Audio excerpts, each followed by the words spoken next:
language is essential. Particularly, it will be good if you are aware of Python programming language.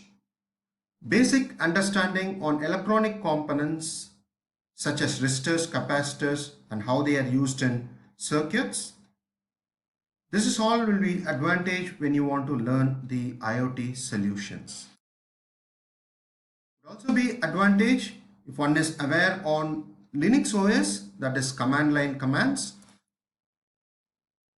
The hardware components required are the Raspberry Pi board 3 with power supply, resistors 220 ohm, some LEDs, capacitors 1 microfarad and LDR sensor, particularly if you are interested in interfacing it as a light sensor.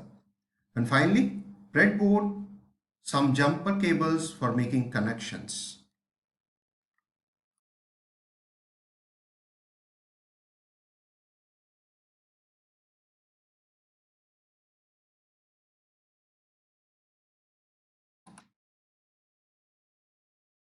Welcome to the course. Let me now provide you with a course overview. This course mainly focuses on supervised machine learning. This is apart from the IoT as well. Supervised machine learning finds extensive usage in majority of IoT application and even in autonomous self-driven cars. The topics of coverage of this course are: first, we'll be starting off with what is machine learning and types of machine learning, what is Internet of Things and some of the commonly used generic IoT board. These days, Raspberry Pi is extensively used even in commercial applications as well. So that is where we'll be starting off with Raspberry Pi 3 introduction, Raspbian OS install, which is Raspbian Stretch, installing OpenCV on the SD card, and Raspberry Pi, of course. Face eye detection using Python program, using OpenCV, and of course using Raspberry Pi. Post this, we'll be getting into the IoT part. IoT using Raspberry Pi. We'll be trying to connect a sensor to a Raspberry Pi, and then using Raspberry Pi we'll be trying to get the data from the web using the web API. And the next one is based on the face detection, we'll perform some of the IoT actions like triggering an LED. And then we'll be extending it further. We'll be also including a voice control. We'll be using a smartphone and Google Assistant app to perform an IoT action. Post this, I'll be demonstrating a prototype which I had developed for a commercial application based on the face detection. It will be more of a kind of a demonstration, and again it's from a prototype. And finally, we will use OpenCV using the concept of supervisory machine learning to identify whose face is that belongs to, whether it belongs to person X or person Y.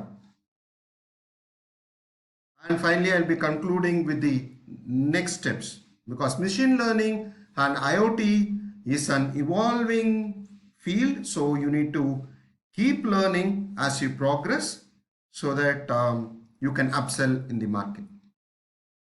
Thank you. Let's now jump into the course.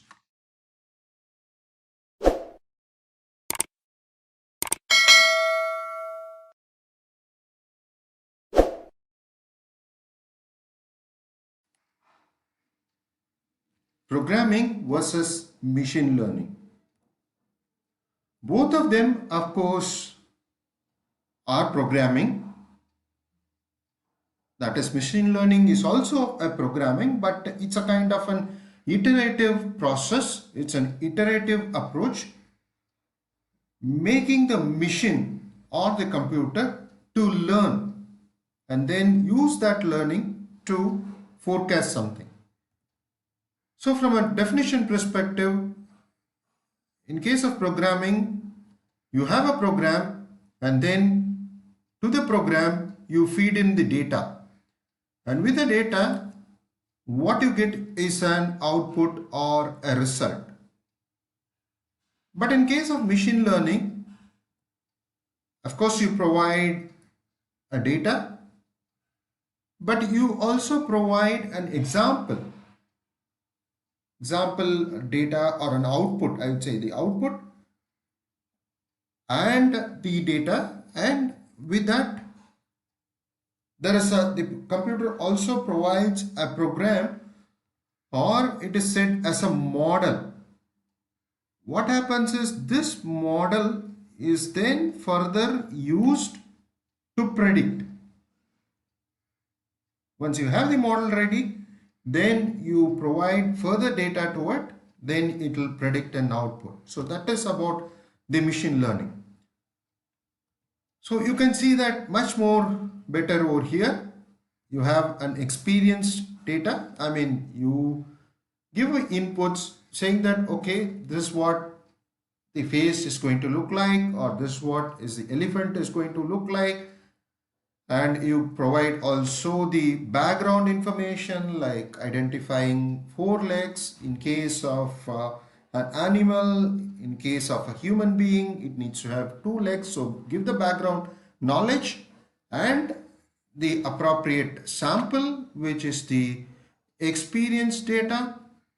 And with that experience data and based on the problem, then the model, the algorithm will learn and give a model, and to the model, once you provide the problem problem or data is input to the model, then it is supposed to provide an answer or a performance. So in a nutshell, machine learning explores the algorithm that can learn from the data and build a model from the data. Once the model is built, then you use the model for further predictions, decision making, or solving some task. Basically, to the model you need to provide all your unknown data so that it can make decisions based on the past performance. So that is, in a nutshell, the machine learning is all about. Thank you.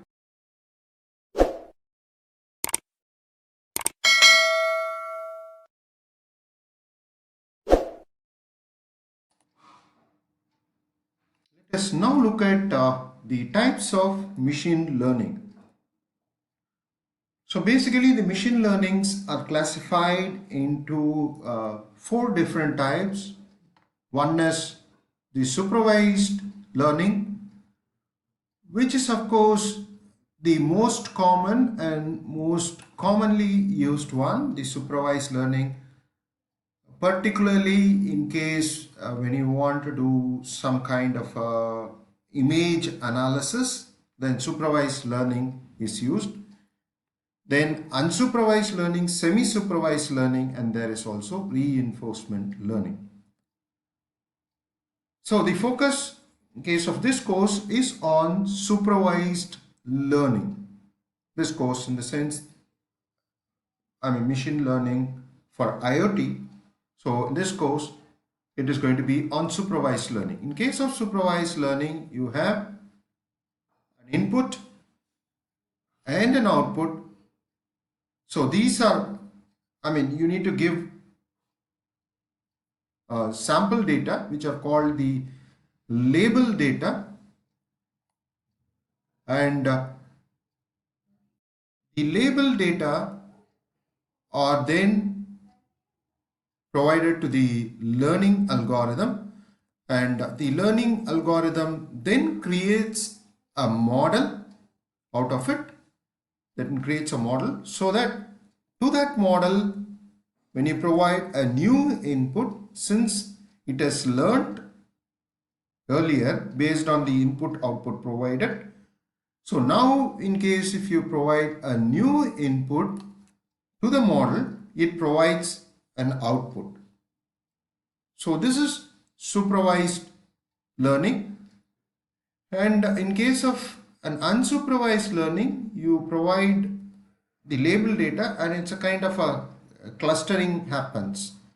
For example, you could feed an animals, maybe whether it is lion, tiger or giraffe. Then if you feed a new animal based on the learning it had, it could cluster it in a different cluster. It can do the clustering. So this is an unsupervised learning. And again, the supervised learning is further classified as classification when output is discrete. For example, the face detection, it is going to involve face detection, that is called classification. And the two faces, two different person faces are discrete. There is no dependency across them. However, if there is going to be a dependency between the X and Y, then that is continuous.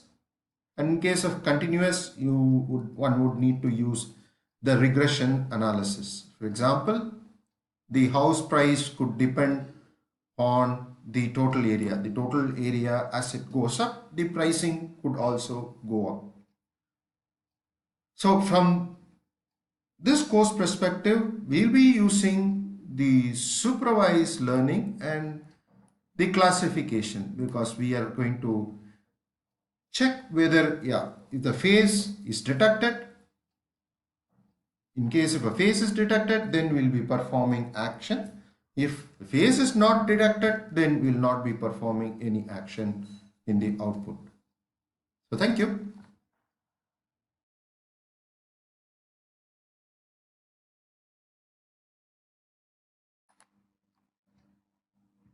Let us now look at the building block of IoT system. That's the Internet of Things. The heart is the IoT device. In our case, this could be the Raspberry Pi, and the Raspberry Pi is assigned with an IP address. An IP address is some kind of an address which is visible to an external world, and you can call this IoT device through the IP address. And this IoT device gets the input from the sensors. The sensors could be temperature sensor or pressure sensor, or it could be a camera itself. So when you use a camera, you get the image, but then to process the image, naturally you need to do the machine learning. So the OpenCV should be there installed, or TensorFlow needs to be installed on the IoT device, the Raspberry Pi.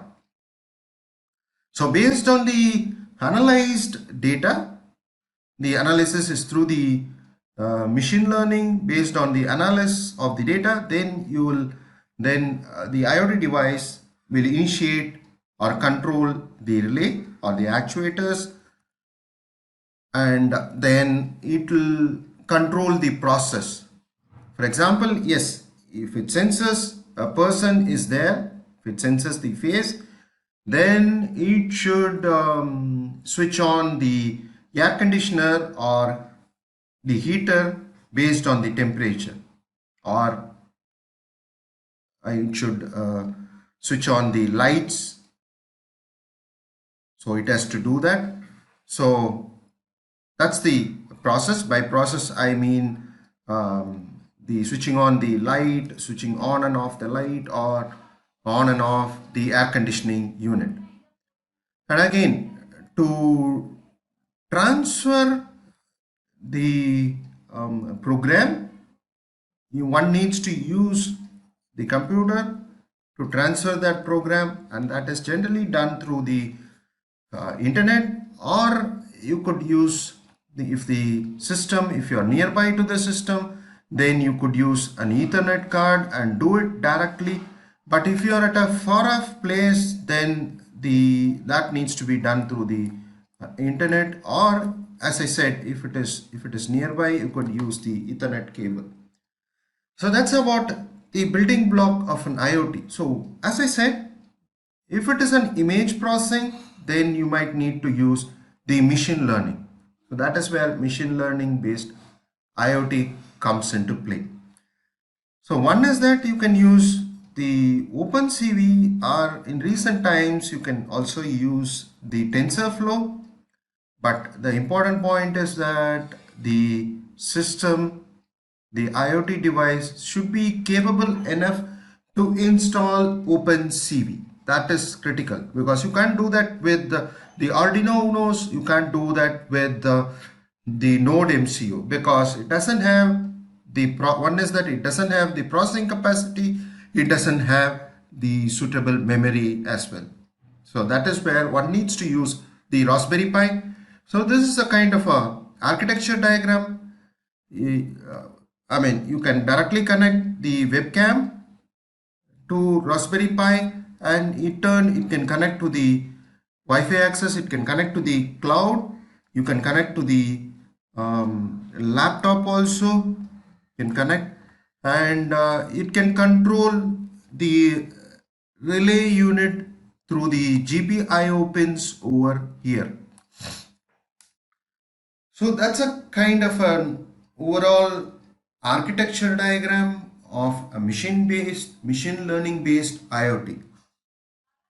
So we will get into more and more details as how one has to configure the Raspberry Pi and how one needs to transfer the program into the Raspberry Pi and use OpenCV towards the IoT.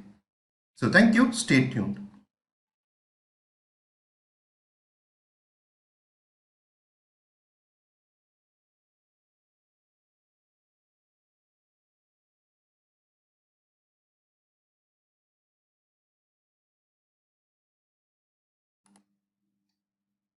Let us now look at some of the most commonly used IoT boards which is there in the market. The first one is the Arduino Uno, which is more common, and it was the first board which was introduced, a generic purpose board which was introduced way back in 2004. Then we look at ESP8266 or ESP32, which is known as the Node MCU, which has come up recently around 2014. And the last one but not the least, the Raspberry Pi, the power pack Raspberry Pi. And if you consider something like the machine learning, if you want to integrate with the sensor, yes, it has much more powerful computing capacity built in. So Raspberry Pi can be used for much better data crunching activities. So the Arduino Uno, the first board which was introduced in 2004, you can refer to the Arduino website for the details, and it's a open source board, microcontroller board. It has the general purpose input output pins in the sense you can make it go high or you can bring it down to low. Either you can in digital parlance, you can send a 1 to it, which means it is high, or make it a 0, which means it is low. And it does have an A to D converter pins as well. It should be pins, board pins as well. So that's about the Arduino Uno. And Arduino Uno is programmed through the integrated development environment. It has its own IDE, and programming is through C and C++ with libraries. So it's an open source. It's a first generic board, because prior to that, that is prior to 2004, they were using custom built systems. They used to have the microcontroller IC itself, like 8251, which is an integrated circuit. So they have to build the PCB board, the printed circuit board, and have components in it to make it as a to work it as a kind of a for any microcontroller application. With Arduino Uno, it became a general purpose board. You can directly plug in plug in the transducers, and yes, after amplifying making the circuit, you can power it and make inputs, analog to digital inputs, and then you can control the process as well. So this is an Arduino Uno board. I mean, kind of a schematic representation.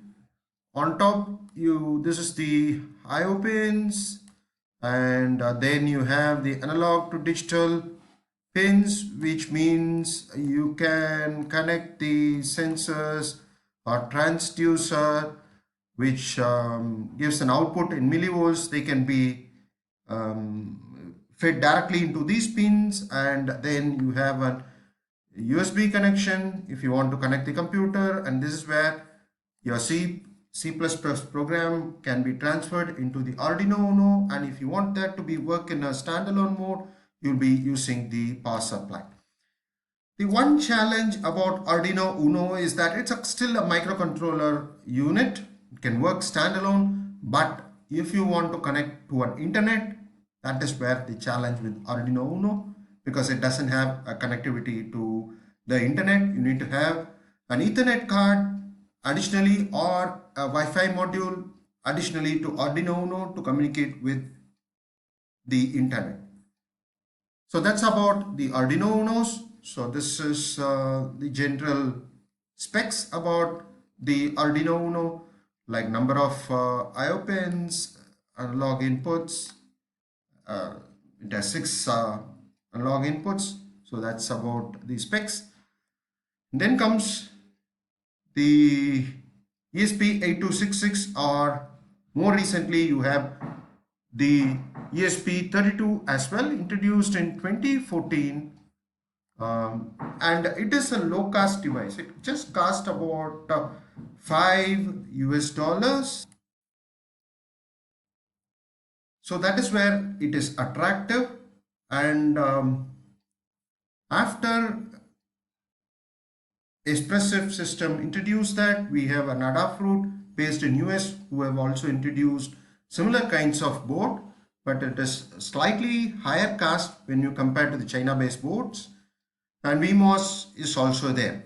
So this is about a pictorial representation of the ESP8266. I just wanted to indicate more recently in 2016 they introduced a much more versatile and powerful board, which is known as ESP32, and it has the GPIO pins, and it has one analog to digital pin, so which means you can connect the transducers. But ESP32 is much more versatile. It has much more analog to digital pin. I think, if I'm right, it's about 4 A2D pins are there. But the good thing is about the pricing is what it makes attractive as far as ESP32 and ESP8266 is concerned. But yes, this is a resource constrained board. You can use MicroPython, but which is a kind of a subset from Python, but you can't have additional libraries in it.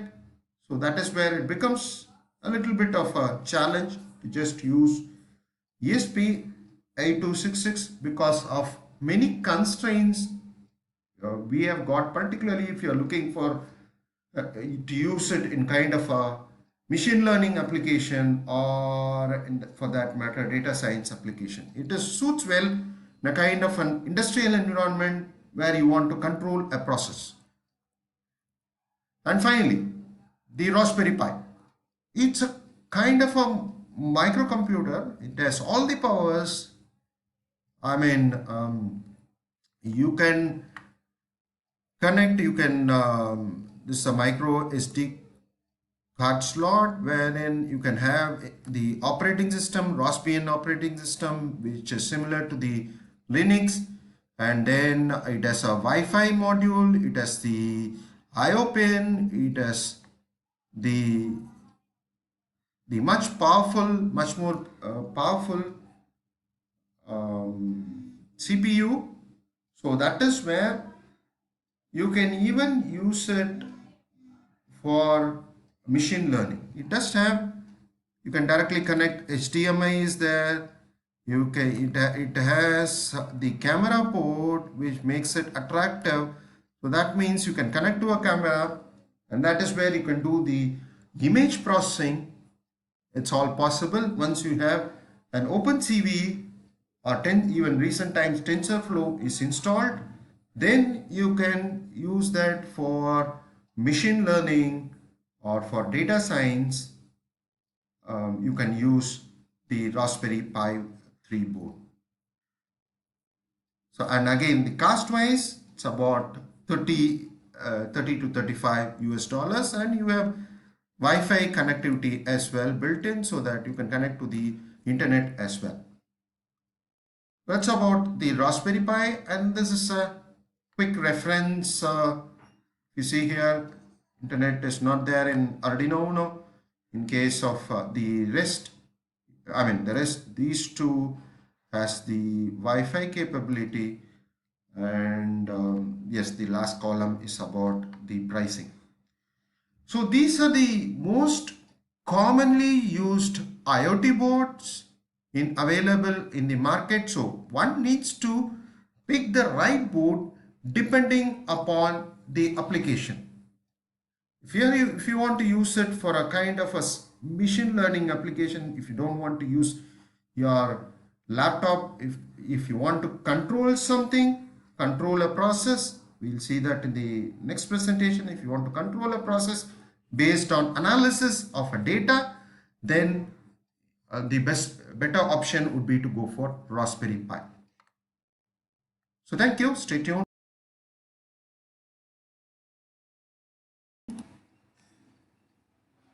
Let us now look at the Raspberry Pi, the introduction and the OS preparation required.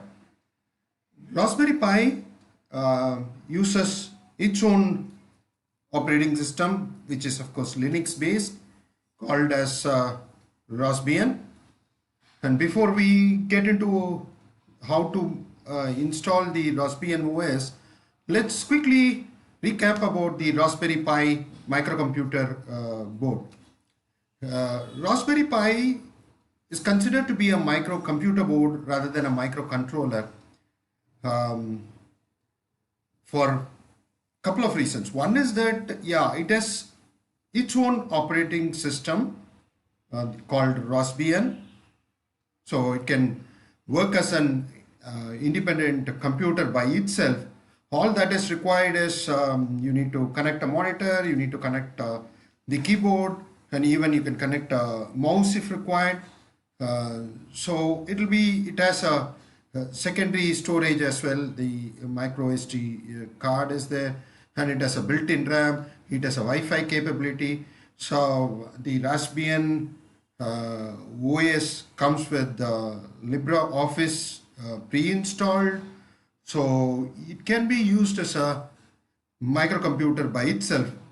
But hardly have seen people using Raspberry Pi as a microcomputer, but I have seen most of the people use it for IoT application, which will be basically for a microcontroller application, like they will get the input from the sensors through the GPIO pin and have a actuator connected so that they could control a process as well after computation is done, either inside the board or through the interactions with the cloud application. So that's Raspberry Pi, and there are certain competitors Intel earlier had Galileo and Edison, but 2017 they discontinued discontinued Edison, so BeagleBone is still there. So as discussed, yeah, you can work as a microcomputer on its own if connected to the monitor, keyboard. It has the operating system on its own. So now the Raspbian OS, Raspberry Pi keep updating their OS, the Raspbian OS. The latest one is called Raspbian Stretch. So you can go to the site www.raspbian.org and then you can download the Raspbian OS. So once you download, yeah, the steps involved, if you see, you need a micro SD card, could be of 16 GB or 32 GB, whichever size you want. You can have that, the micro SD card. And the SD card, yes, you need to format the micro SD card, particularly in case if you have a data on it. Otherwise, yeah, if it's a newly brought card, then yeah, formatting might not be required. Download the Raspbian Stretch and then install the WinW2 disk imager. This is required to copy the Raspbian image into the SD card, and then once that is done, you can then remove the SD card and plug it into the Raspbian, and finally, yeah, the step 6. See, there are two approaches to use the Raspberry Pi. One is that you can, once you connect all the accessories or peripherals like your monitor, keyboard, mouse, it can connect to the internet through the Wi-Fi. It will be a computer on its own. That is one approach. The second approach is you can make it headless, meaning you connect the board to your laptop or computer, and then you can configure the Raspberry Pi through the secure shell, which is called the SSH. So in that case, you don't require a monitor, you don't require a keyboard. Generally, as techies or technical folks, people prefer to use it as secure shell, using the Raspberry Pi in a headless mode. They don't use the monitors, they don't use the keyboard, they use the secure shell of their computer or the laptop, and then use the Raspberry Pi to program it. So the last step is, yeah, once you have the Raspbian loaded into the Raspberry Pi, we'll also look at the steps how to make it the headless. So this is the SD formatter. If you see in the image, shows the U drive. So one more point, all the tools I have used, that is the SD formatter, and then post that you will have the Win32 disk imager. All this are there in the resources of this presentation. The links are there, so you can visit that links and download and install in your laptop or your computer. So the first step is format the SD card if required, and the format is quite simple. So once you format FAT32, it will show you the complete space available in the SD card. That is first step after you have the SD card in your hand, and then download the Raspbian Stretch from the Raspberry site, download it, and then use the Win32 disk imager and supply in the in the G drive, ensure that it is pointing to the correct drive. But generally, yeah, Win32 disk imager only shows the ones which are hooked to the your in the laptop, so might not have an issue there. So that will point to that. Then select that image of the Raspberry Pi, and then you can progress further. So once you have in this one, once you have selected the image, then do a write. Once you click on write, it will progress. The image will get copied. So it will take maybe about 5 minutes depending upon the Raspberry Pi image. Once the write is successful, then you can take out the SD card from the card reader, and then you can install in the Raspberry Pi system. And now, so you're all set. You have the Raspbian OS in your system, that is the Raspberry Pi, and now you can hook it onto the power supply, and we'll see the next step. We'll see how to make it headless. Thank you.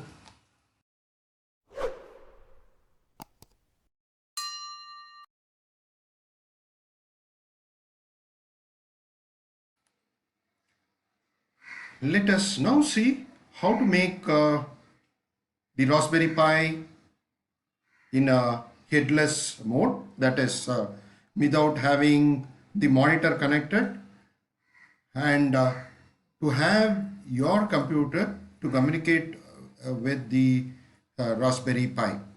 So the connection required is that in the Raspberry Pi it has an Ethernet connection box. So in that, ensure to connect the Ethernet cable, that is the network cable, is connected from the Raspberry Pi, and it is hooked onto your PC or laptop. So that's our first step. And of course, you need to power on the Raspberry Pi with a power supply.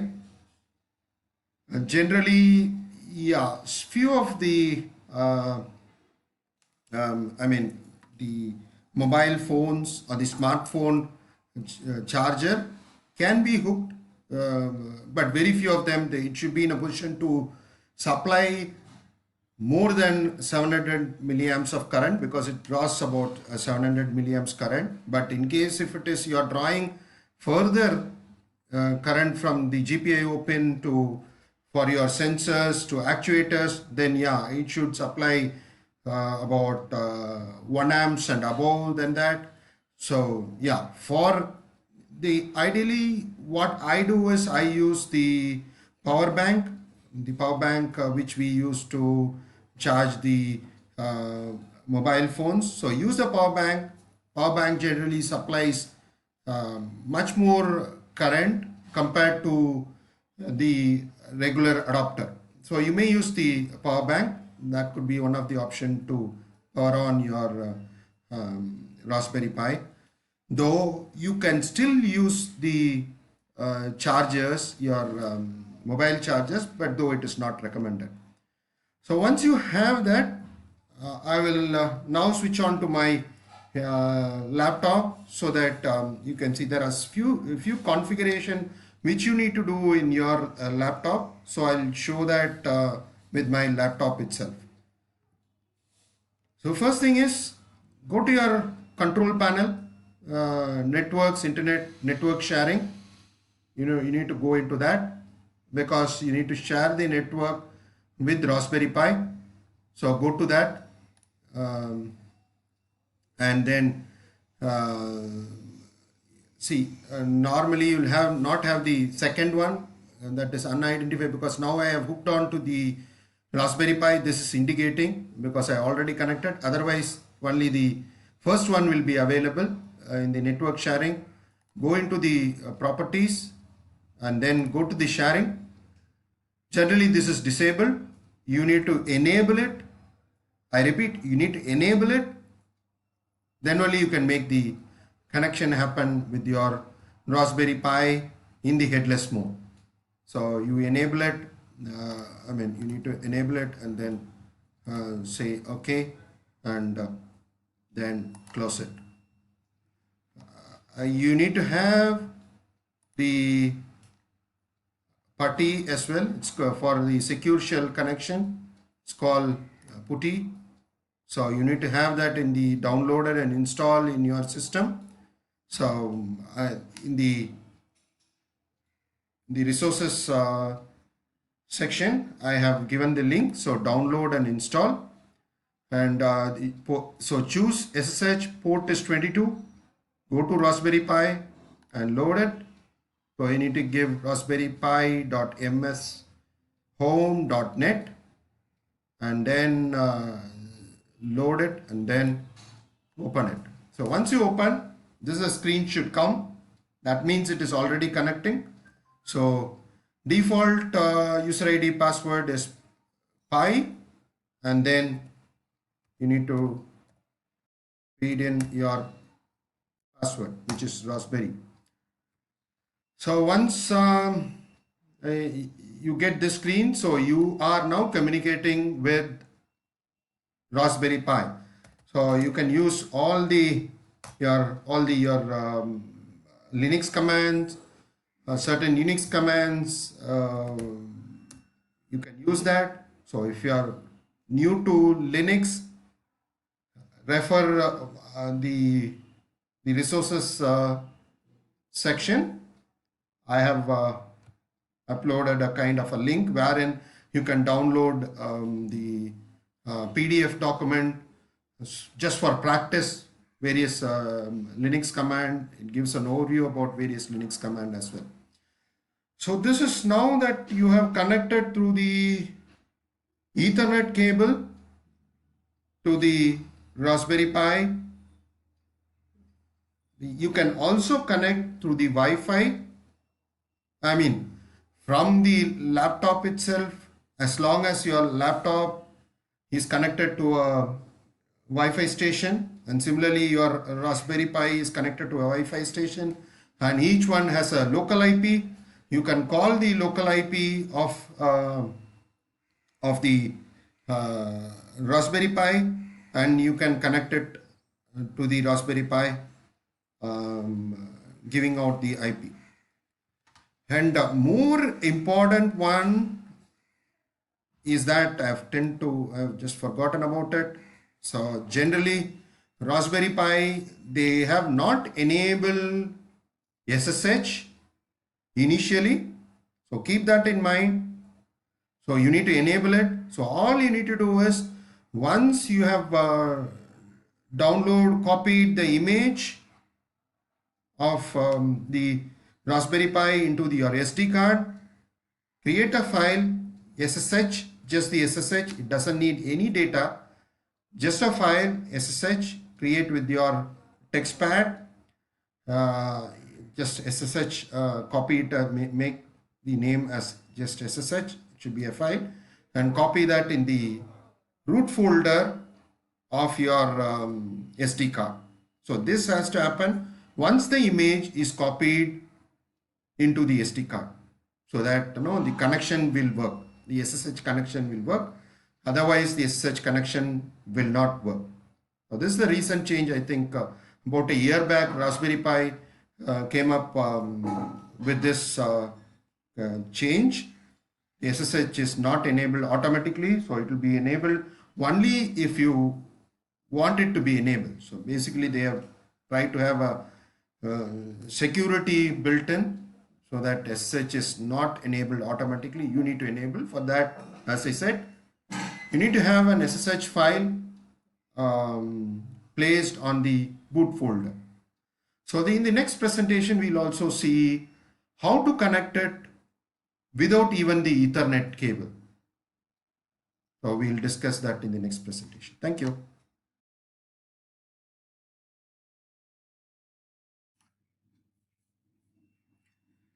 Let us now see how to connect to the Raspberry Pi without even the Ethernet cable, as long as your computer and the Raspberry Pi is hooked on to the Wi-Fi station in the same network, then yes, you can access it remotely, the Raspberry Pi, without even having the Ethernet connection in place.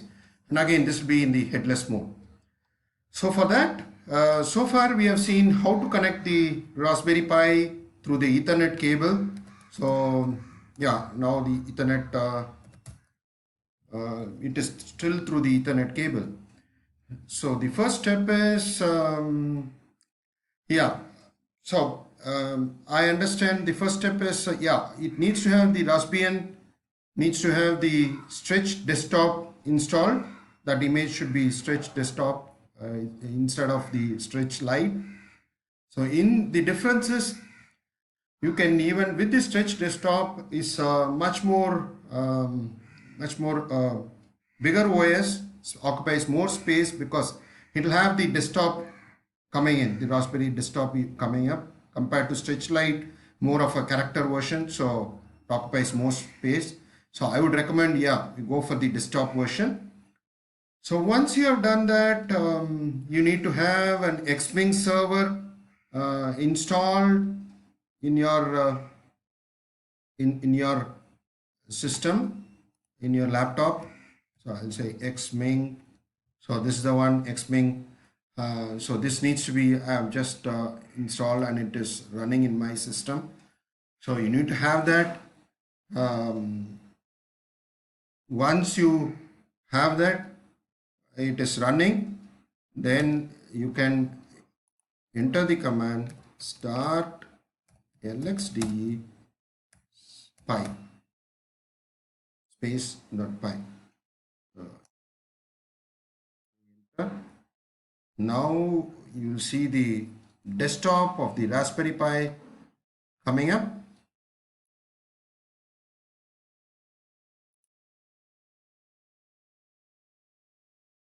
Yeah, now you have the Raspberry Pi. This is the desktop. You look at it, yeah, it will has all the programming. You have all the Python is already built in. In fact, it has one good thing is they have in the recent version of Stretch, they have included Thorny Python IDE. This is an excellent tool for beginners. I would highly recommend if you're first time learner of Python, use this Thorny.python because that will help you to learn much more easier than the regular Python shell itself. So once you have that, I have already connected to the Wi-Fi. This is the Wi-Fi icon. Once I click on it, I already in Airtel broadband, I have connected to that. That's where it says whether to forget, I'll say cancel. And if it is, this is all near my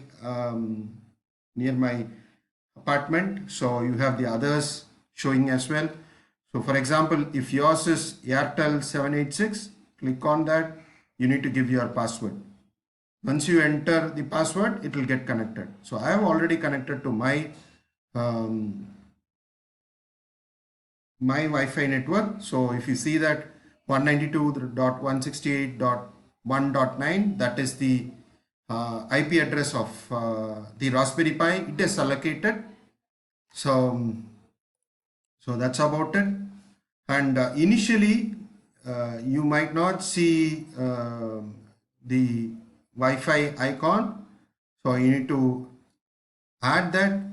So you go to add remove and then you can then have that icon, Wi-Fi icon, and then connect it to the Wi-Fi.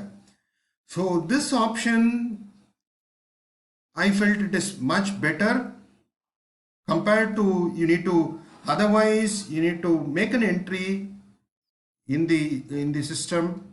In one of the file you need to make an entry before hooking it, getting the Wi-Fi. Before you need to make an entry with the user ID password. You need to make an entry into that file. It's called WPA _ supplement in the network folder. Instead of doing that, I found this one is much more easier option. Once you have this connected to the icon itself, it does the same thing. You have the entry into the your the Wi-Fi entry, the user ID password is entered. So you can also check that in a way. For that, go into go to the next terminal. Here IW on. Okay, so here if you see, I have already connected. So initially you will not see this. So once you make the connection, you have this entry. So you can see that from the LX terminal, from the system tools. So I am now connected to the Wi-Fi. I can remove the Ethernet cable and then hook it on to my Raspberry Pi through the IP address which is shown here. That is 192.168 .1.9. So I can hook it on. In fact, in my next presentation, I'll also, because this IP address keep changing. I mean, whenever you hook on your Raspberry Pi, it might keep changing. So there is a process. Either you have to, if you have access to the your Wi-Fi station, that router, you can access and check what is the IP address assigned to the Raspberry Pi. That is one option. The other option is, instead of doing that, also you can check what are the IP address which is hooked onto the your Wi-Fi station. So in the next one, I'll show that demonstration as how to check the which is the IP address of the Raspberry Pi, and then supply the Raspberry Pi IP address, and then you can, through the secure shell, you can access that as well. And one more thing, just I'll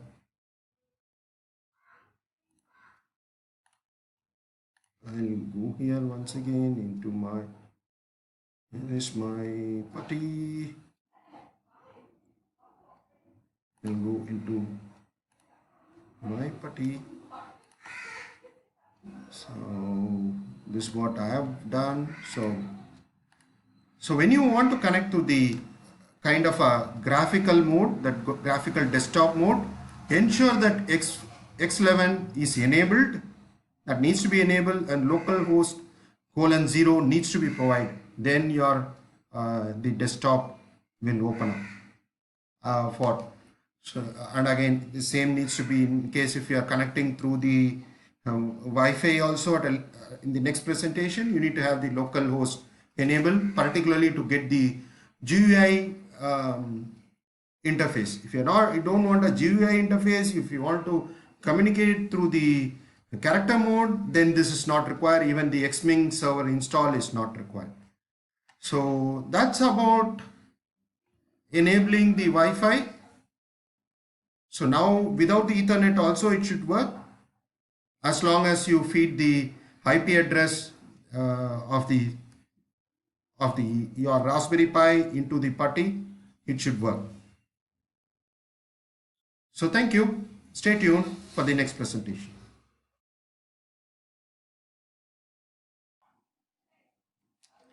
So a quick recap. So far we have seen how to copy or install the Raspberry desktop stretch image in the SD card. That's the first step. And then once that is done, if you are trying to connect it through the SSH, then you need to have an SSH file created and has to be placed on the boot folder of the SD card. That's the step 2. And then connect it through the Ethernet cable. For that, there needs to be some configuration in the laptop as sharing the network. That is number 3. And then you need to have the Wi-Fi connected in the desktop of your Raspberry Pi to the Wi-Fi network of your the Wi-Fi supply the user ID and the password. Once the Raspberry Pi is connected and hooked to the Wi-Fi network, then you can independently hook it through the without the Ethernet cable. You don't need to connect the Ethernet cable. You can directly connect to the Raspberry Pi using PuTTY. All that is required is you need to give the IP address of the Raspberry Pi. So just to check, because the IP address keep changing, just to check what is the IP address, you can use the IP scanner. There are different IP scanner which is available. It's a freeware. The one is the Angry IP scanner which I'm using. There is also the other one called the advanced IP scanner. So either one you can use.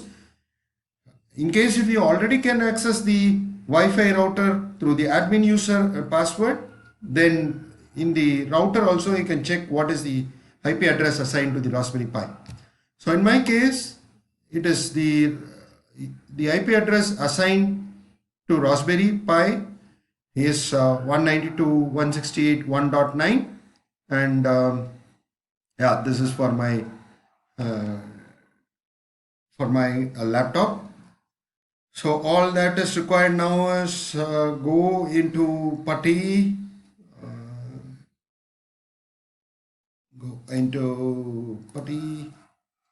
and remote load. Okay, this is showing 192.168.1.2, which was I think earlier one. So I need to replace it with 9. Let me probably save it as well. Now I load it, and now I say open. Yeah. So now if you see, this is the IP address, and I don't have my Ethernet connected to my Ethernet cable connected to the Raspberry Pi. Just Raspberry Pi is powered on, and it is it is nowhere near my laptop. It is near the Wi-Fi station. It's better. My laptop is about 20 feet away from the Wi-Fi station, whereas I kept my Raspberry Pi near the Wi-Fi station. It's better. That also I found out. It's the picking up capability of Raspberry Pi of the Wi-Fi network is better if it is close by to the Wi-Fi station.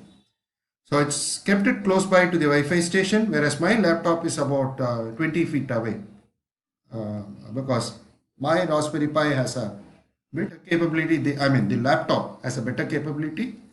So I kept it, you can have it even at a distance. So user ID password is same, no change on that.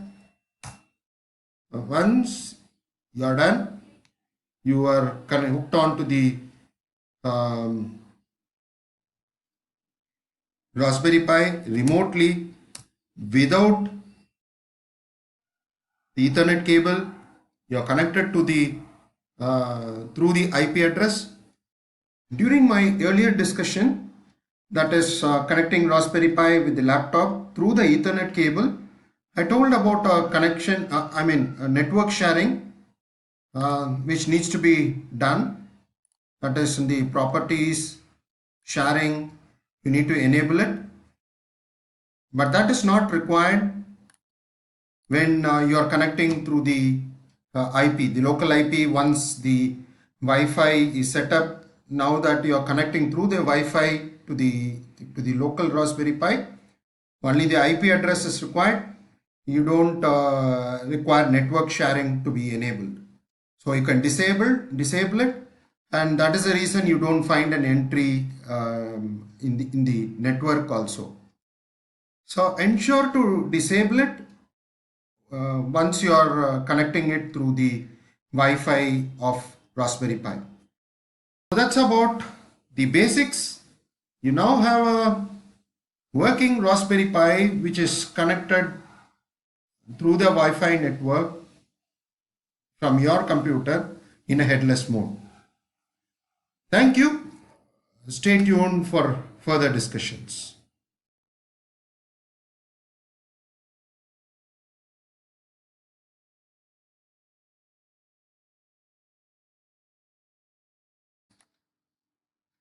Let us now look at the installation of OpenCV in Raspberry Pi.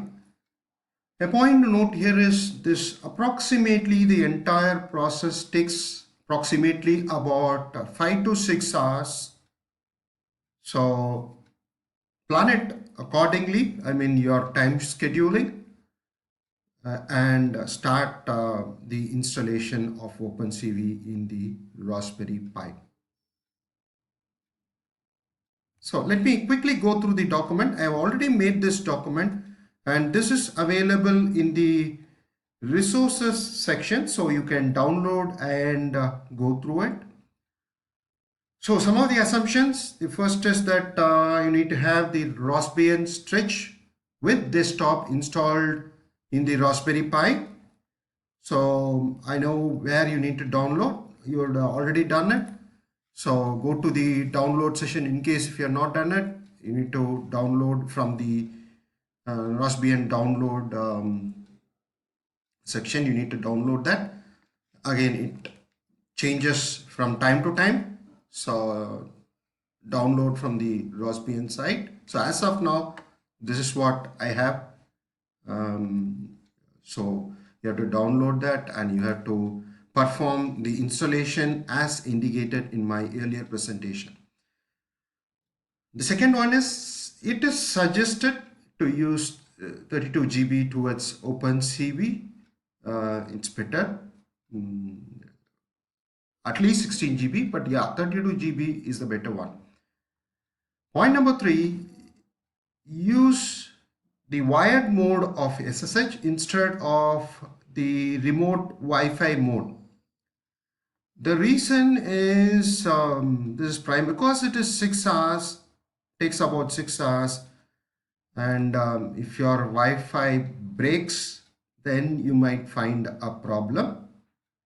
So that is where it is advisable to go through the Ethernet or wired mode of SSH instead of the remote connection SSH mode through the Wi-Fi. So that's my suggestion. Otherwise, yes, if you have the keyboards, monitors, you can do it. You can make the Raspberry work just like a computer, and you can install it. That is an option as well. But I have always tried installing it through a wired mode, that is connecting the Ethernet cable between the Raspberry Pi and my computer, and used SSH connectivity because it's a long running process.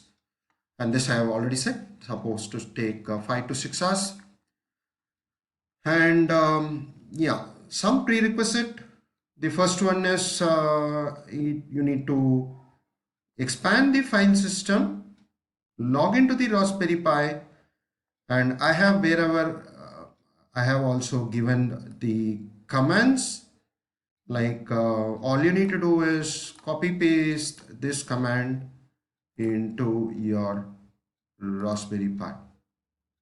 So that is what you need to do. So once you, for example, once you do this screen will open up, and you get into the advanced option, and then you need to expand file system, and then yes, you need to finish, and you need to reboot to ensure that the changes have taken place. So that will expand the file system. That is step 1. And then you need to get into the install dependency. First step is to upgrade all the existing package. It's always better. Suppose if you are installing something, yes, you just do an update. Particularly this will be essential in case if you are using Raspberry Pi for a longer time, 2 months or 3 months, probably it's better to update that with these commands. So that is the first step. And then you need to install some of the developer tools like as I said, you got to copy paste this part alone. This one is indicates that you are at the prompt, whatever is pointed over here. So when you do a copy paste, yes, you need to copy paste this portion alone. So you can then proceed along. I'm not going to go through the entire one. Yes, ensure you go through the details, as just gives you a brief as why we are installing the package. So I'll not go into the depth of it. So copy paste each one of them and complete all of them.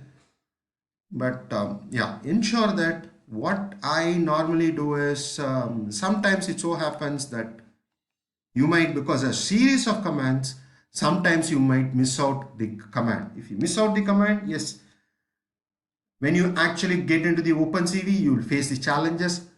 So ideally, what I would suggest is maybe when you copy paste into the Raspberry Pi, before doing that, maybe you copy paste on the notepad for each of the commands, each and every command you copy paste over here, and then yes, take the same command and then copy it into the Raspberry Pi. So the advantage is that suppose you somewhere missed out something and you're not sure to which command you have executed, you can always go back to your notepad and see that till what command you have really executed. So till the step 7, it's all about the prerequisite installs, and then post that you need to download. We are using the version 3.3, but it keeps updating, but there are variations. So if you have time and energy and resources, it's always you can try out the newer version. That is how you can always learn more and more in IoT.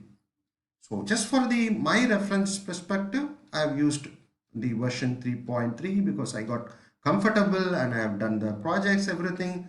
I have so far used the version 3.3. So from here on, download the OpenCV part. We are unzipping and the associated library additional features. We are downloading, unzipping, and then we'll be using the pip tool. And this is an important package, NumPy. You'll see that in some of the projects you might always need to use NumPy along with the OpenCV. So it is always recommended you install NumPy as well, the library. And if you look at it, I have given the time as well, because most of the other commands will complete anywhere between in seconds to few minutes, and this one takes a longer time. That's where I mentioned it takes about 10 to 20 minutes. Then once the install is done, you need to compile install. So some of the setups is there. So example, when you want to copy this, the entire thing needs to be copied till here. It needs to be copied, that Xming, and then you need to copy paste in the the first is in the notepad and then into the Raspberry Pi commands. And then yes, this is equally important, the swap sizing. You need to, for example, if you look at it, pwd, this is the working directory in which I'm working. You got to go into the etc directory to make the changes. So change directory etc, then change directory, it is a file name, that is ls minus l device swap. This is the file.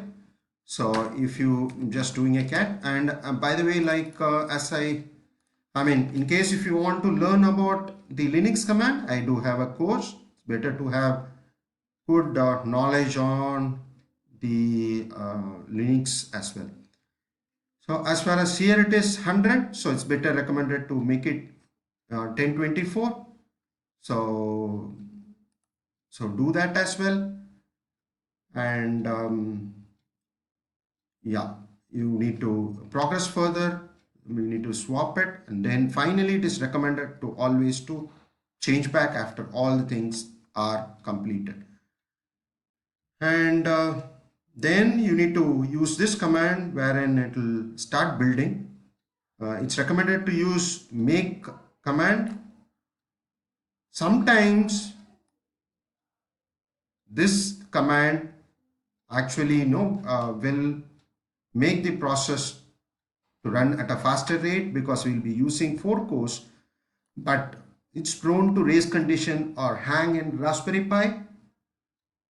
Though it is advantageous for the faster completion, but it has its own challenges. So I would suggest, and I have always been using the make command to compile the OpenCV.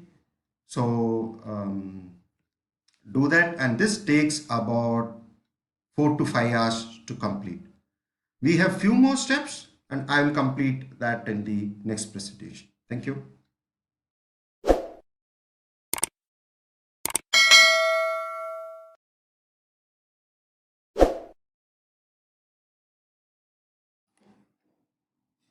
So welcome back. So as I said in the previous presentation, you need to use either of the commands, the make J4, either this command or the other one is make alone. And I would suggest use make. The flip side of it is that it takes about 4 to 5 hours to complete. All that you need to do is just monitor it. The screen gives you the details, how much percentage of compilation is over. So just watch through and ensure, I mean, it takes, as I said, it takes about 4 to 5 hours to complete. So once it completes, you have other tasks to be performed, like the copy into the respective directory. For that you need to make sudo make install and sudo id config. So these two needs to be executed, and then following that you need to find the specific file, that is this file. It is generally, if you look at it is either created in the disk packages. In my case it is disk packages. In some cases it gets created inside packages. So do check both of them, and then identify in the file name as cv2-35m linux blah blah blah. You have .so.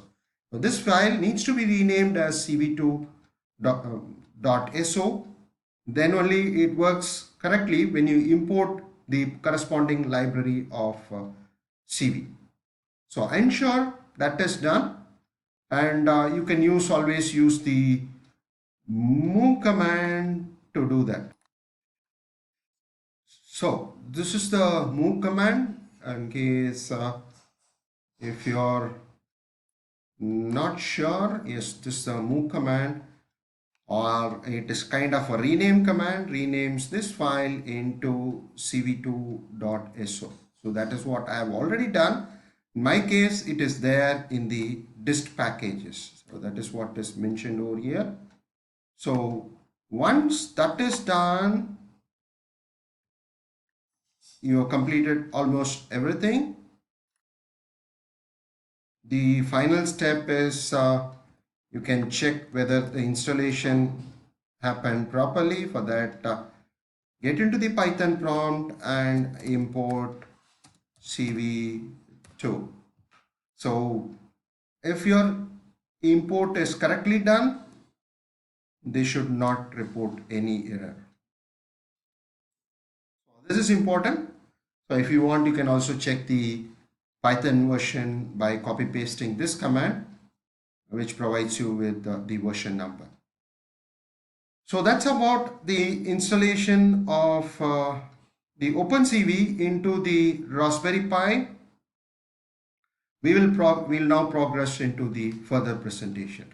And remember, as I said, the entire document is available in the resources section. You can download and just go through the complete process coding. I mean, what is happening in the document, what is the steps involved.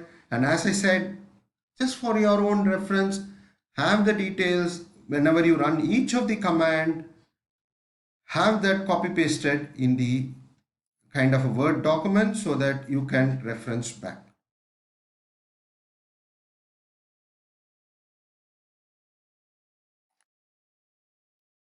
Let us now look at the OpenCV, that is the computer vision, and why it is called OpenCV, because it's an open source computer vision and it uses machine learning software library.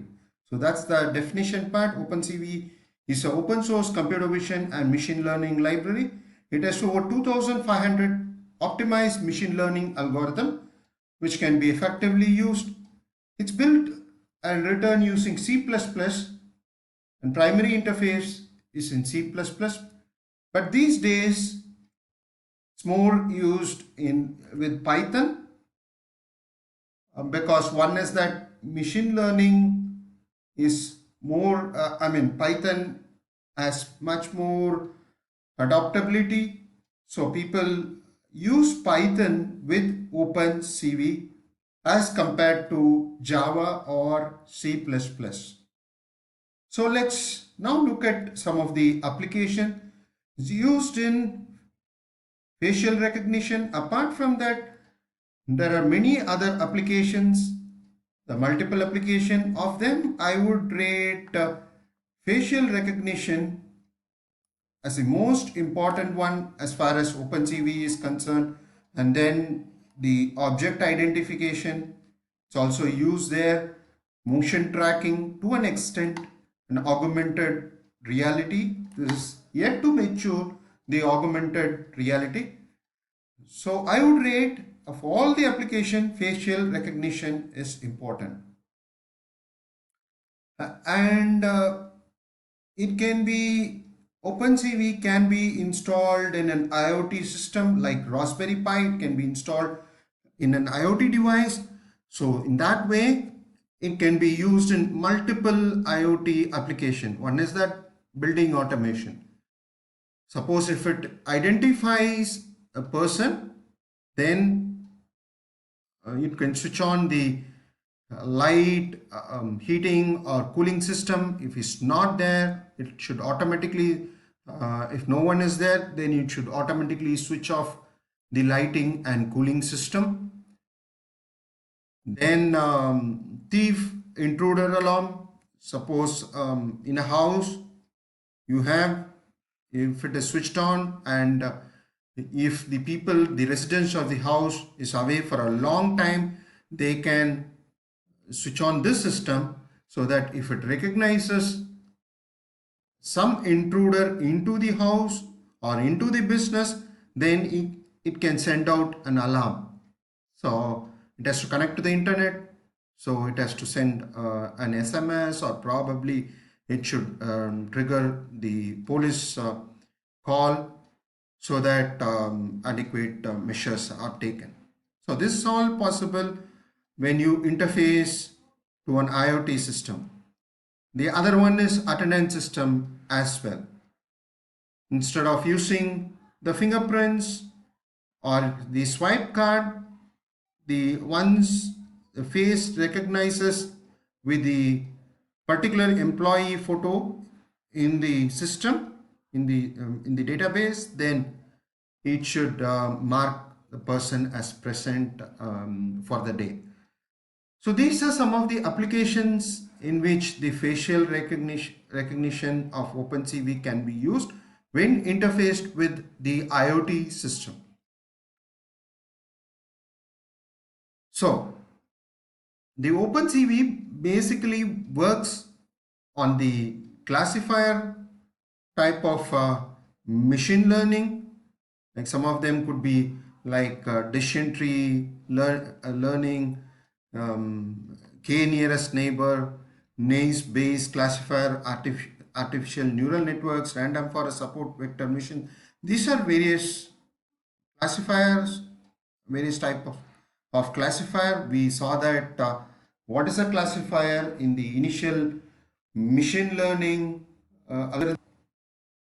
So classifier, if you recollect correctly, it is used in, so it's used in supervised learning. So again, towards face detection, the Haarcascade classifier is used by OpenCV. So if you I mean, from a definition perspective, Haarcascade is a machine learning object detection algorithm. It's already built in the sense an XML file is there. So you need to use that. The the Python program needs to use the specific XML file. It should call the XML file, and then there should be a Python routine to detect the face. So how it works is a sequence of rescale, square shape function, which together forms a wavelet or family or a basis. Haarcascade uses machine learning techniques in which a function is trained from lot of positive, negative images.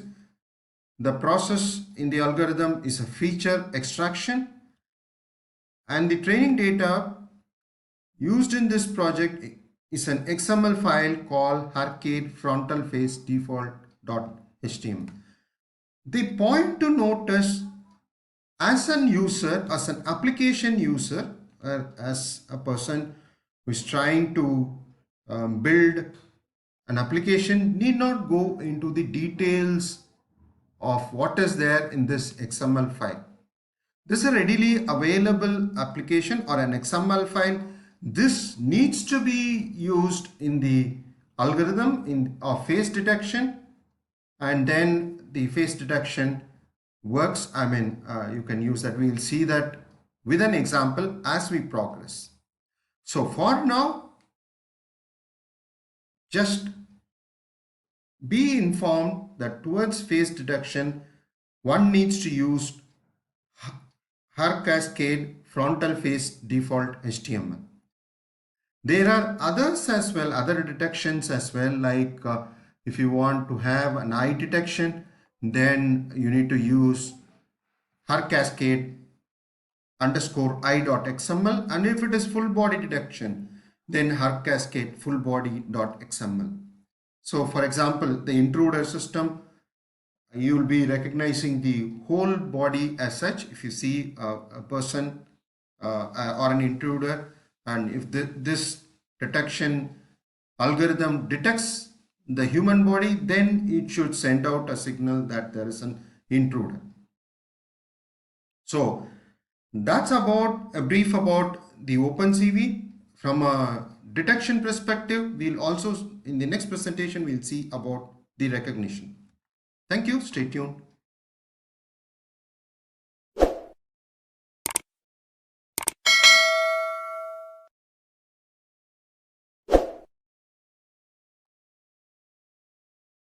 So once the face is detected, then you can go in for face recognition also.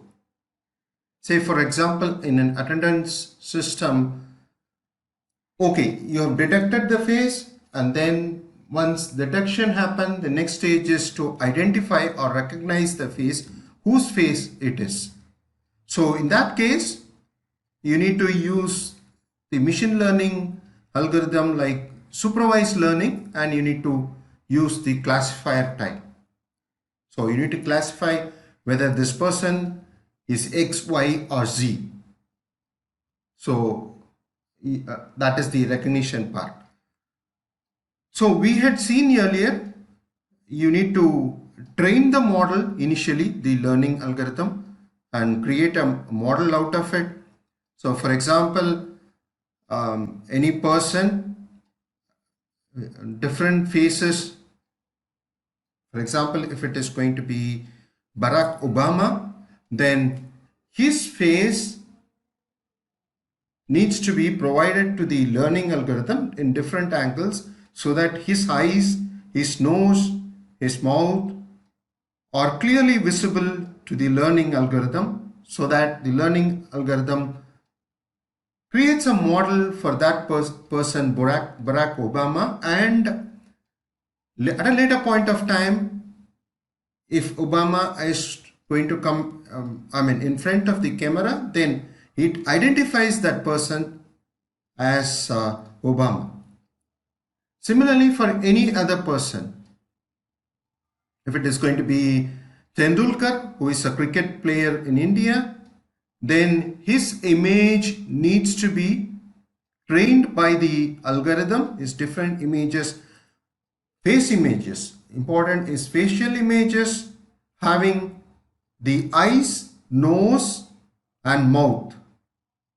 These are called features, and feature extraction, it works on the principle of feature extraction. So eyes, nose and mouth needs to be clearly visible while training the model, or for the algorithm to build a model based on the pictures provided to the learning algorithm, so that it builds the model first for that particular person.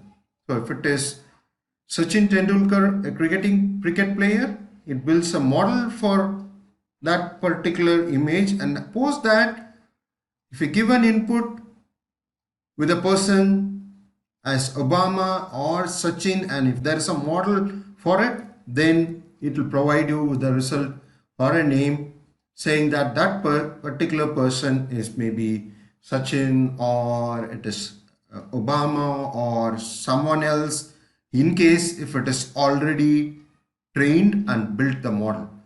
So this is how the facial recognition work through the supervised learning with the classifier. So thank you.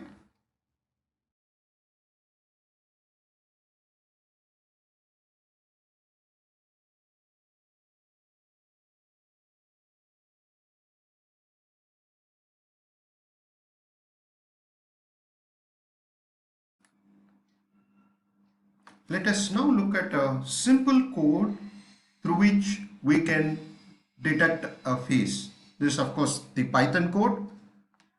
So initially we have to import the library. The first one is the CV2, the computer vision library. So that we are importing, and then the sys. So two libraries is imported. That's the first step. And then we are reading an image. So this is a path where the image resides. That's a image for .jpz is the file.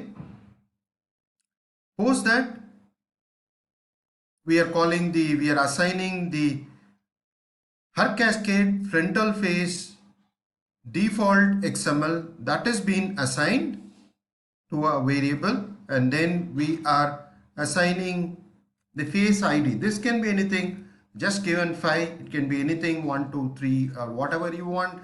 It creates a gray shade of that image. That is the point there. That is why we are assigning a variable. Then the count.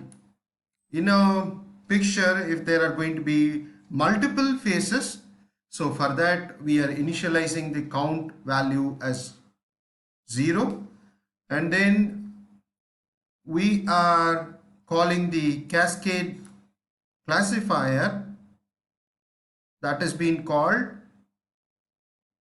We have a CAC path which has the XML file, so we are calling the cascade classifier, and then we are reading the image using the image IM read function of CV2.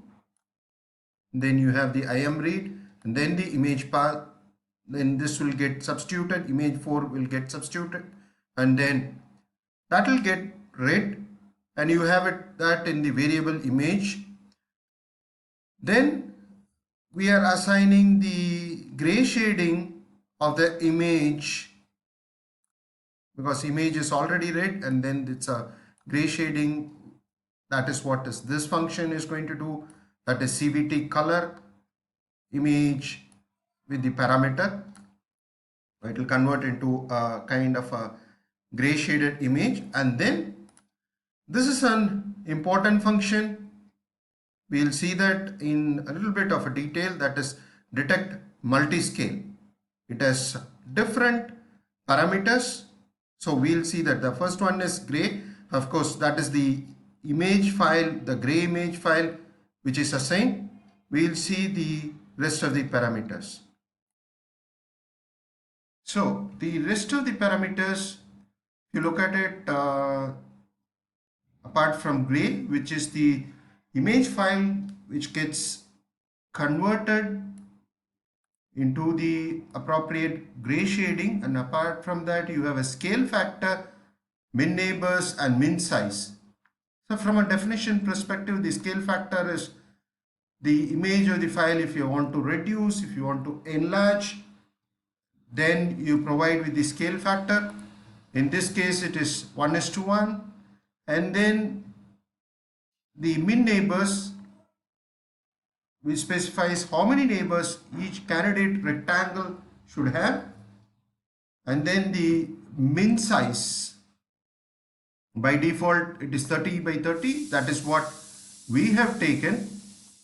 And then see the functions, when you use this detect multi-scale, the functions return a kind of a rectangle which has the x, y and w, h. The x, y is the coordinate from which the rectangle needs to start in the picture, in the image, and y, w, h is the width and height, so that it draws a rectangle once it identifies the face.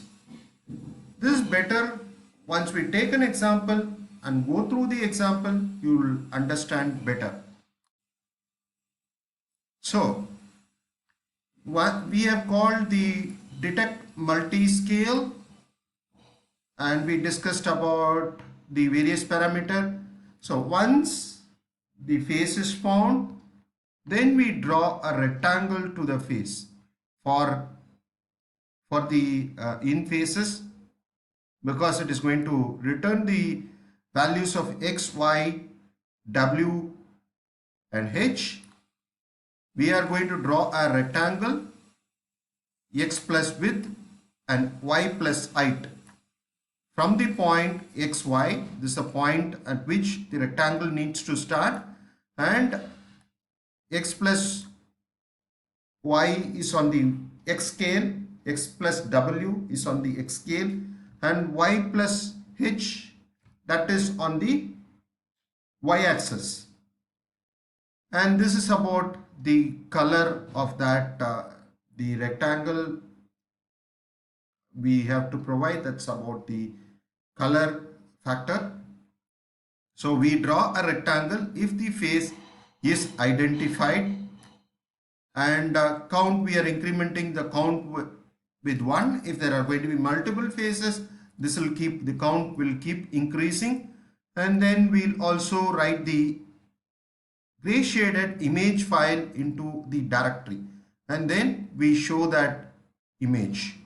That image will get displayed, and if the faces found is the count will also get displayed. Number of the faces found will be displayed, and it goes into the loop and waits till we close the program. So ideally what we'll do is we'll run this program in the Raspberry Pi and see what happens. So stay tuned. Thank you.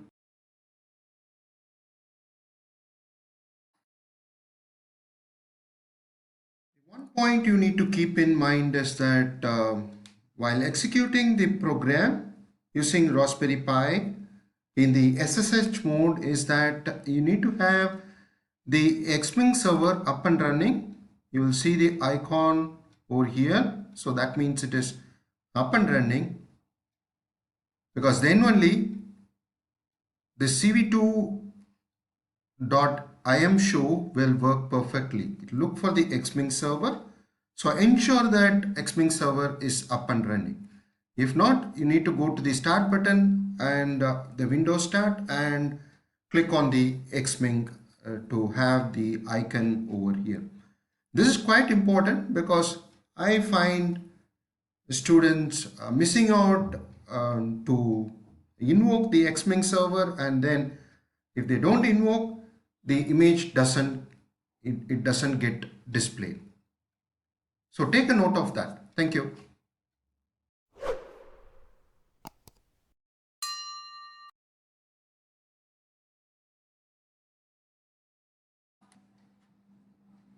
So I have transferred this face detection 1.py into my Raspberry Pi.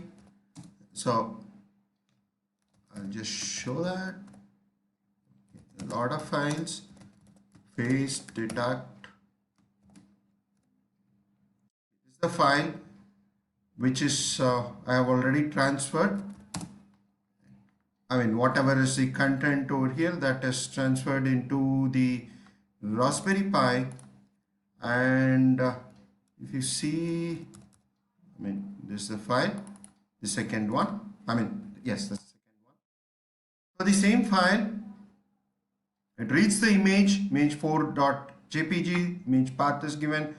Then we have assigned the Haarcascade, then assignment of the face ID, the same file as we discussed, it is there.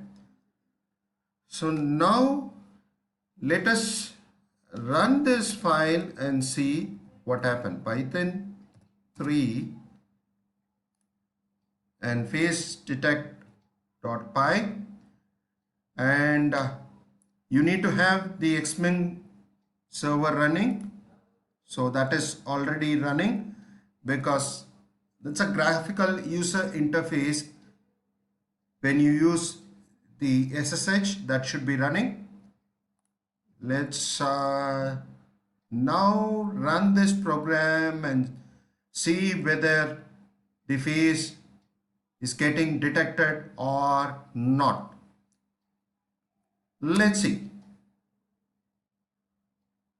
One face found, and here it is.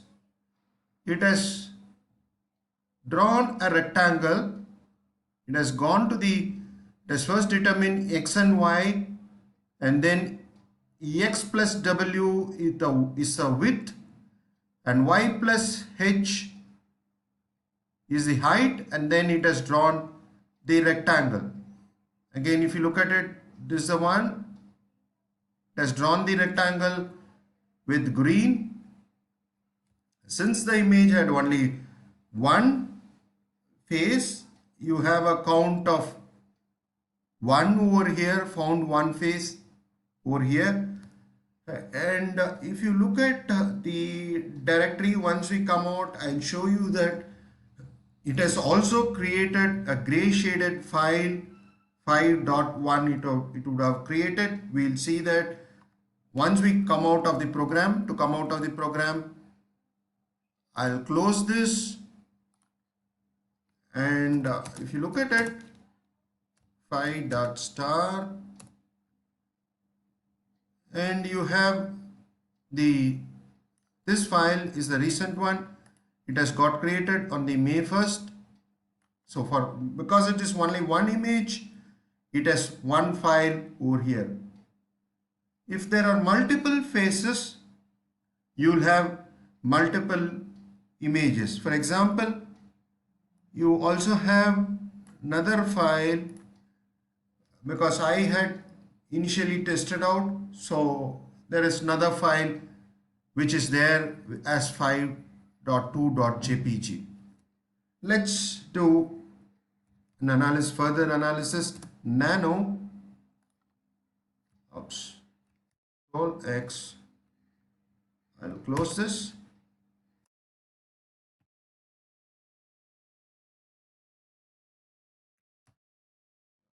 No, switched. Okay, that's the image file. Okay, here I'm back. So ls minus l, that's phase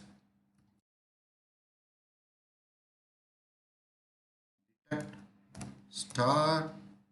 So I just want to change that image file to a different file where we'll have two faces instead of one face, and see what happens. So instead of image 4, have another file called SAV4.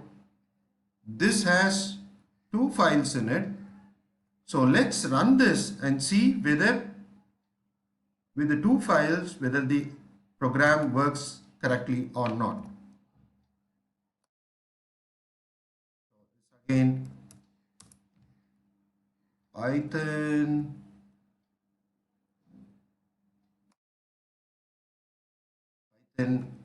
because now it says there are two images or two faces. You find here found two faces, and we have two faces correctly identified. I mean, the faces are identified and a rectangle is drawn to those faces. So now if I close this and come back here and look for 5, you have two image JPG files created at the same point of time, because this will have two faces in it. So that is how the face detection works. So I hope now you have a clarity how this file or how this program is working. Thank you. Stay tuned.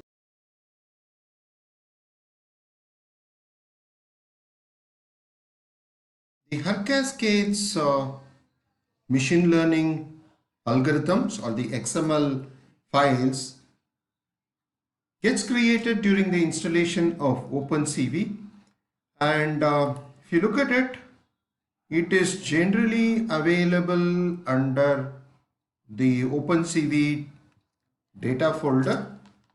Example, let me show you that. And minus L directory data. I think under that it is under Haarcascades. So S minus L. So these are the already built-in XML files. You have the frontal face default, full body is there, and eyes is there. So either in the part of the coding you need to specify the full path where the Haarcascade machine learning XML file is present, or alternatively this needs to be copied where in the folder where the program is there and where it gets executed. So in my case, what I have done is I have copied this Haarcascade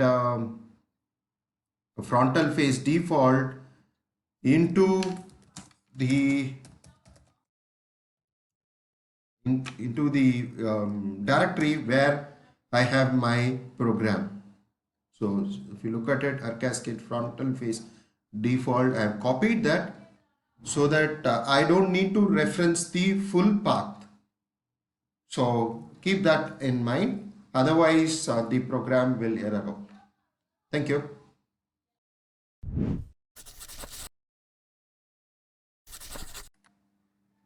So we have seen earlier on the face detection. In this program we will tweak it a little bit and also add the eye detection part. For having eye detection, all that is required is an additional Haarcascade algorithm, machine learning algorithm, and that is defined here. I mean, we are calling the Haarcascade underscore i.xml. We are assigning it to the variable iCast path. This apart from the face detection machine learning algorithm, we are also calling the eye detector machine learning algorithm as well. So this is the image.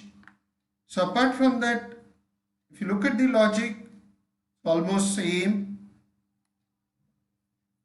Additional, similar to the face, you need to create Haarcascade for eyes as well. Then we are reading it, then creating into a gray image, detect multi-shade. This is for the faces, and once the face returns a positive value, face is identified, we draw a rectangle. If the face is there, then only eye is going to be present. So we are detecting the detect multi-shade gray, the specific image, face image, and then yes, it returns the eye position. The eye position is returned here, along with, based on the eye position, we are then we also have width and height. So ex plus EW width and EY plus H is the height. So apart from the starting position, and this is the coloring code. Yeah, if you look at recollect earlier, it is green. I slightly changed it just to show the difference. This is just for the coloring part. So that's it. That is only the difference. So just to sum up, additional Haarcascade related to eye needs to be called, and if the face is detected, then the detect multi-shade for the eye needs to be called over here, and then we are drawing a rectangle. So we'll run that, we'll transfer this program, then run in the our Raspberry Pi and see whether the eye gets detected or not. But bear in mind, as far as eye is concerned, many a times I found out like, I mean, if the eye is not properly distinctly visible, then it doesn't get, it doesn't recognize. The algorithm or the machine learning doesn't get recognized. But this is as far as the images are concerned, because we are using the image file, that is JPG file. But if you are using the webcam, yes, it should work properly. So that's about it. So let's now get into the hands-on exercise and see what happens. So stay tuned.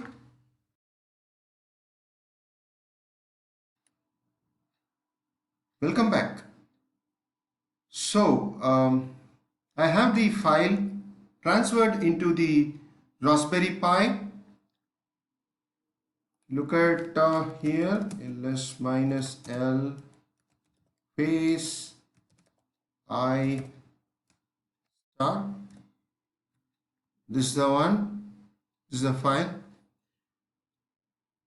So let's now execute this file and check whether the eyes are getting detected along with the face. I'm executing found one face, and here it is. The eyes are getting detected along with the face. I just changed the color of it. In fact, during the face recognition, we used green for face, so this is the parameter, whereas here I made face as blue, the parameter 255 I'll change here, whereas I brought green for the eyes. Nevertheless, through the Haarcascade we were able to use that machine learning algorithm to identify not the face but even the eyes as well. But do bear in mind, like at times when there is some kind of eyes are not properly visible in an image, then the algorithm will not identify the eye. That I found it in case of the image files like JPG, we have problems at times. But when you use a webcam, that is a streaming video, that means it's a continuous video. In that case, the capturing of the face as well as eyes could work very well. It could work perfectly as well. So that's about the Haarcascade for the face detection and eye detection as well. By the way, these files, that is the Python files for face detection and face eye detections, are available in the resources section. So you can anytime download it and you can use that for your learning. Thank you. Stay tuned.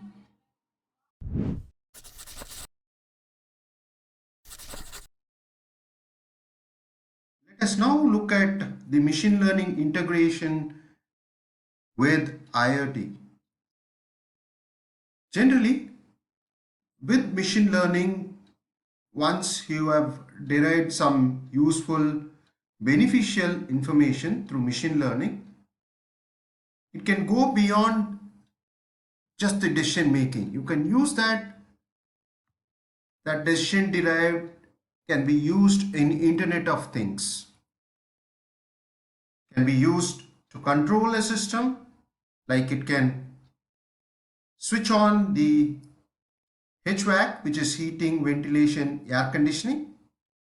Suppose, let's assume like if a person comes inside a building or inside a conference room, then the air conditioning and lighting system needs to be switched on.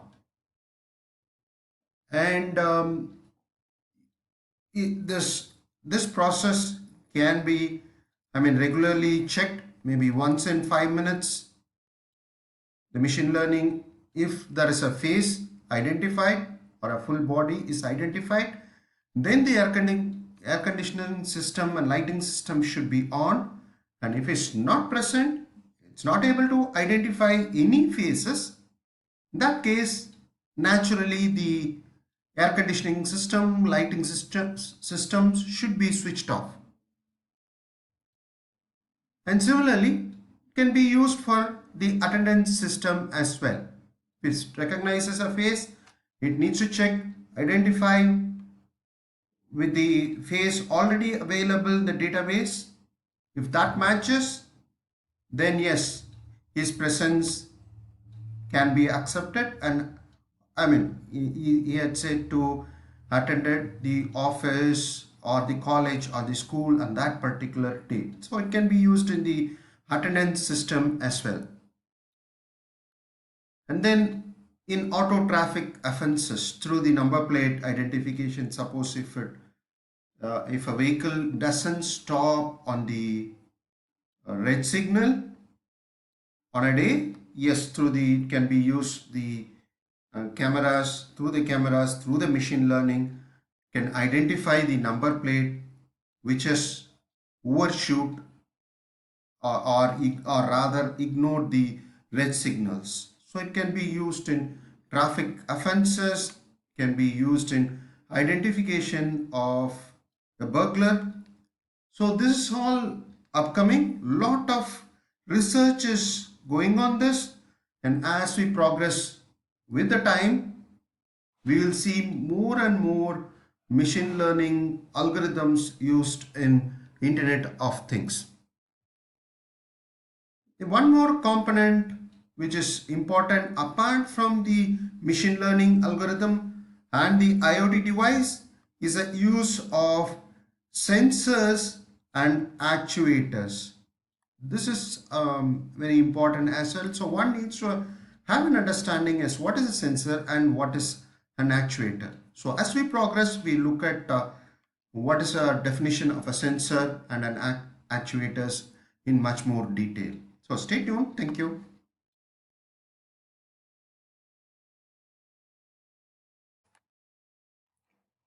Let's now look at the sensors and actuators.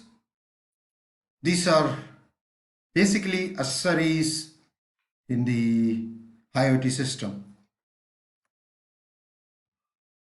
So agenda points on this chapter or this presentation. So what's a sensor? Look at what's an actuator. Finally, how an actuator or relay works or actuator relay circuit. So what's a sensor or a transducer? From a definition perspective, a sensor detects changes in the ambient condition or in the state of another device or a system and forwards or processes this information in a certain manner. So, any changes in the ambient condition, it needs to be recorded. This generally sensor cannot record on its own. So what it does is that it transmits that information to a device so that it can process. An example could be your thermocouple, photocell, or a load cell. Thermocouple is used for the temperature sensing and photocell towards light and load cell towards weight. For example, load cell is extensively used in the digital weighing systems. So what happens in a load cell is when there is a weight placed on the load cell, it converts into an electrical signal. It will be in some millivolts will be sent across to the collecting device. So, and again, if you go through the other definition, transducers transduce energy from one kind into another one. So let's now correlate to the load cell. So when you put weight on the load cell, it transduces into millivolts. The weight, that mass energy gets converted into the millivolts. So millivolts can be always read. Millivolts will be an analog signal which can always be checked with the digital multimeter. So when the weight is less, the millivolts will be less. When you keep more weight on it, the millivolts will be higher. Similar is the case with the thermocouple also, the temperature. When the temperature increases, the millivolts output from the thermocouple will increase. So that can get processed. If you're using a circuit which is an analog circuit, the millivolt itself can be processed. But if you want it into a digital form, you need to use analog to digital converter, convert into digital signal which can be processed by your IoT device or the microcomputer or a microcontroller. So basically, the sensors are mainly act as an input device for the IoT system. So just like your keyboard is being an input for a computer, in case of Internet of System, generally you have sensors which take input, which act as an input device and send it to your IoT device. And the types of sensors could be an active or a passive. The difference is active sensor will require an external voltage to be supplied. It should be made active. Only it can be made active when a voltage of 5 volts DC is provided. It becomes active. Then based on the application of load or temperature, the output will vary. And again, based on the output, it can be analog or digital. Some of these sensors can directly provide a digital output, like DHT 11, which is for sensing temperature. It can provide a digital output. Some of them will provide analog output, which will be in the DC millivolts. And again, data type, whether it is scalar or vector. In case of vector, then it involves a direction as well. So there are a wide range of sensors based on the parameters. There are various sensors, and this is basically a topic on instrumentation, or if you're taking in engineering studies, then this will be extensively discussed in the papers related in electronics, electrical, and or instrumentation. So these are basic diagrams, or I would say photos of various sensors. So as we understood, sensors will act as an input device which can sense the changes and send it to the IoT device for processing. Once the processing happens, you need to control something. As an example, you want to maintain your room at 25 degrees Celsius. So when the temperature shoots up, you want AC to be on. So you might use a thermocouple, and you might take the data into the your IoT device, and once your IoT device perform the calculation, do a comparison, check whether it is 25, it has reached 25 degrees, and if it had reached 25 degrees, then you need to switch off the AC. For doing that, switching on, because AC works on 230, as far as India is concerned, it works on 230 volts AC, alternating AC current, whereas if it is US, it is on 110 volts AC. Whereas all your microprocessor, microcontroller, and even this relay shown, it works on DC.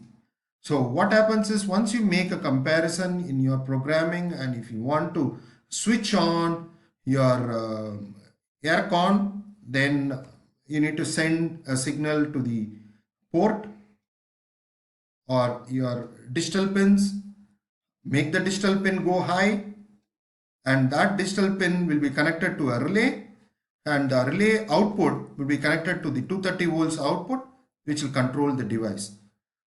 The next diagram will explain better. This is a relay circuit. So what will happen is, this is where you connect your IoT device. This is the point, IoT device. So what happens is, when the temperature goes beyond, this will be turned high signal. One is a ground pin, the other one is a voltage pin. So once you make it high, you have a coil. So this one will get attracted, which is open. This will get attracted, this will get closed as shown in the figure. And what you have is, you have an AC, that is the air conditioner is connected here to this circuit. So what will happen is, the AC is switched on. So this is how a relay works. So from an understanding perspective, for sensing as an input, you use a sensor. The outside, or at the output stage, you need to use the relay or the actuators, along with the IoT device. With that, we come to the end of this short presentation. Thank you.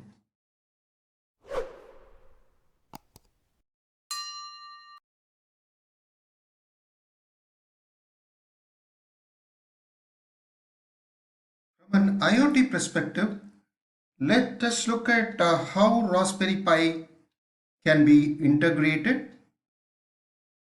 Taking the pinouts from the Raspberry Pi board. So Raspberry Pi has 40 pins, and most of them are the GPIO pins. GPIO mean general purpose input output pins. So all the green ones are the GPIO pins. So this is a GPIO pin and this is a GPIO pin. All these are green ones are GPIO pins, which can be, through programmatically you can send a signal high. That means if you connect an LED to it, if you send a signal high, then that will glow. And if you make it low, that will switch off the LED. Then there are two types of configuration. One is that the pin can be identified as board or BCM, which signifies Broadcom. So for example, like if you take, if you're referring to board, then it is actually 7, whereas as far as BCM is concerned, it is 4. So if you specify as BCM, then you need to refer that as 4. And similarly, this is 11 as far as the board, whereas if you're using BCM, it is 17. We'll see that by taking an example of the code. But for now, there are two types. So this is where people tend to get confused, and during their process of setting up, they would have missed the pin numbering, missed out the pin numbering. They would have specified BCM, or they would have specified as board and given the wrong numbering, so that you'll have problems like it is not giving out the output, the intended output. You would have made the signal high, but there will be no output. So be cautious there, whether you're using the board type or the BCM type. This is just connections I have made, particularly considering the facial recognition, what we need to switch on, whether if there is a face recognized, then switch on the light, or if there is a face recognized, then based on the temperature you switch on the aircon. So if you look at initially, what we'll do is we'll take a simple X code, and suppose if you want to glow this LED, if you look at the connection, I have connected one end, I have connected to the one end will go to the ground, so will go to the ground, and the other end will go to the, this is pin, look at it, 1 2 3 4 5 and 6. You look at here, 6 is 11, that is BCM 11. So BCM 11,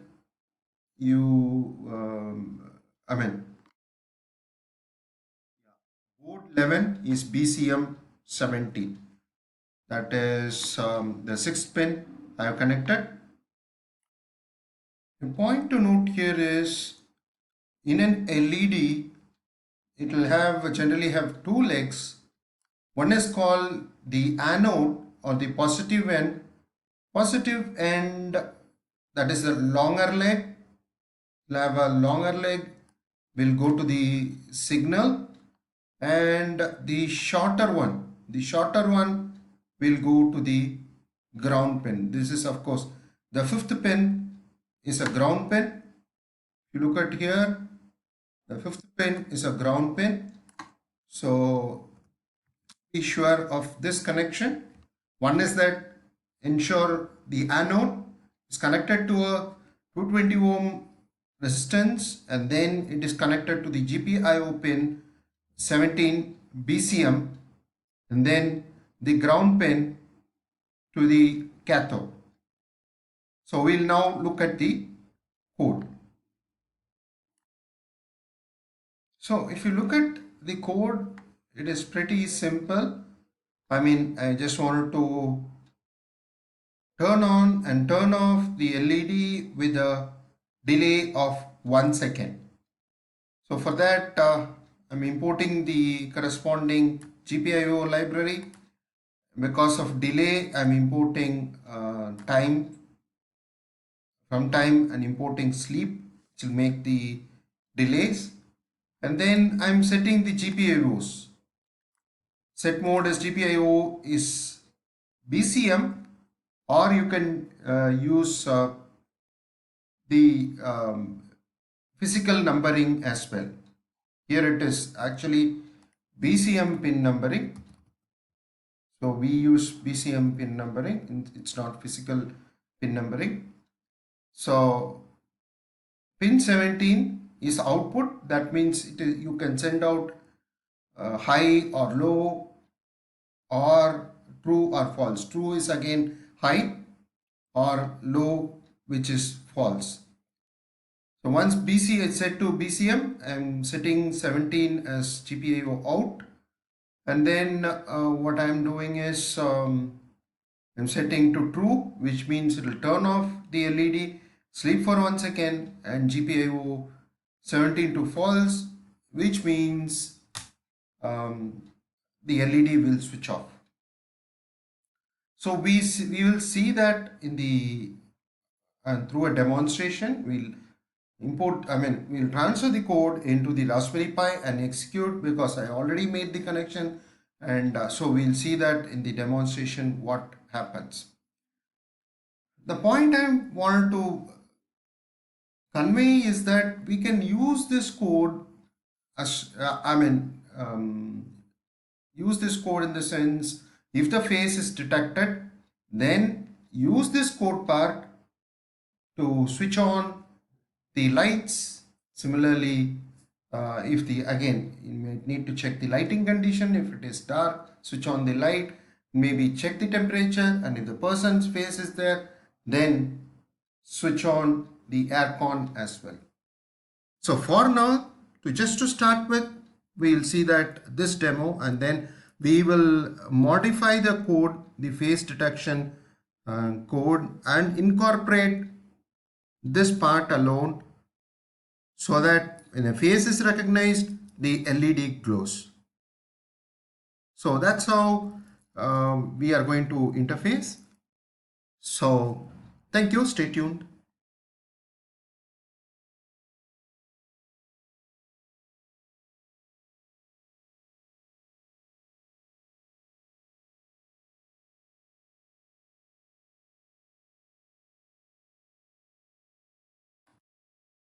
So I've transferred the code, that blinking led.bcm. The code is transferred into my Raspberry Pi. Let's now execute this code. Python 3 blinking LED BCM. So this will go into the loop. During the execution, it will keep, for every second it will blink, and it will turn off, turn on, turn off. It is going to go into the loop, because that is the while true we have given. So unless you come out of the loop, it will go on forever. To come out of the loop, you got to, through the keyboard, you need to interrupt. So Control C will make you to come out of the loop.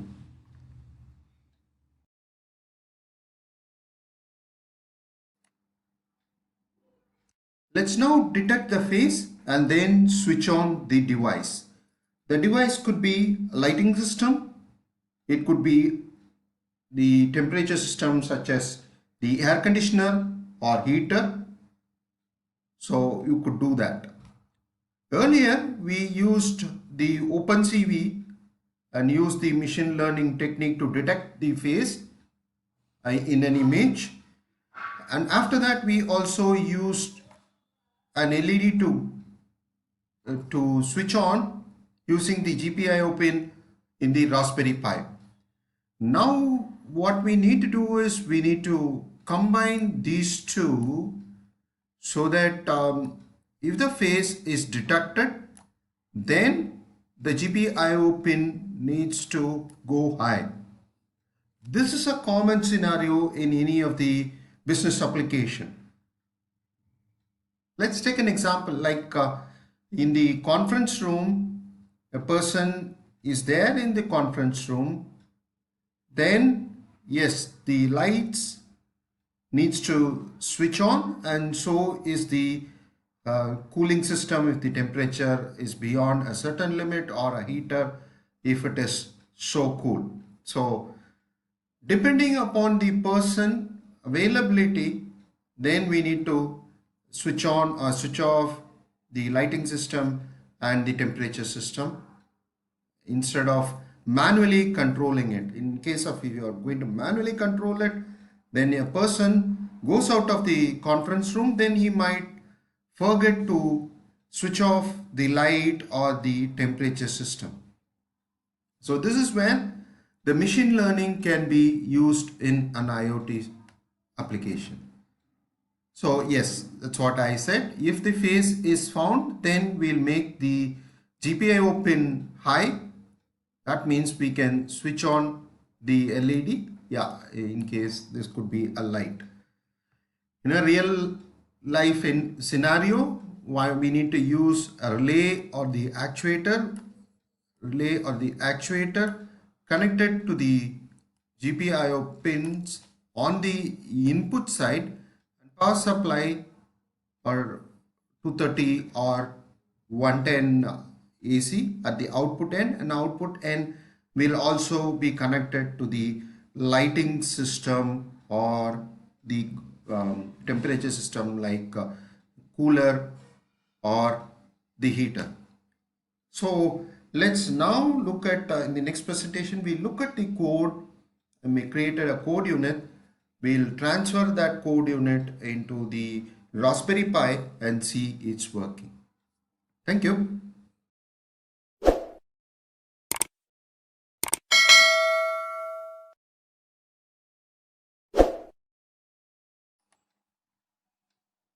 Let us now look at the code units. It's a kind of an integrated code units where the phase is detected, as well as once the phase is detected, we send out a signal to the GPIO pin to switch on the light. I have combined both the code units. So additionally, I'm importing the GPIO pin. Apart from that, whatever was the code related to the phase detection, same code is there. Import the image. Then comes the Haarcascade XML file, which is used towards the phase detection machine learning algorithm. And then Cascade classifier is assigned. And then detect phase. Once the phase is detected, we have all the coordinates as where the phase is, that is x, y, and the width and the height. Those are the return values of this function, that is the detect multi-shade. So once we have that, we draw a rectangle around the face with the starting with the point x, y, x plus w plus y plus h is the height, and x plus w is the width, and this is the color of the rectangle. And after that, what I have added is that yes, we also count the number of faces. So anything above 0, that means a person is there. So that is where I have switched on the lights or the LED in our kind of a simulated environment. I have to switch on the corresponding LED which is attached to the BCM pin 17. So once we do that, yes, the LED should glow. So let us now execute this and see what happens. So I have already transferred this code into my Raspberry Pi.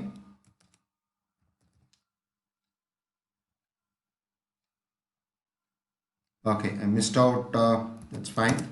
So face detection IoT.py.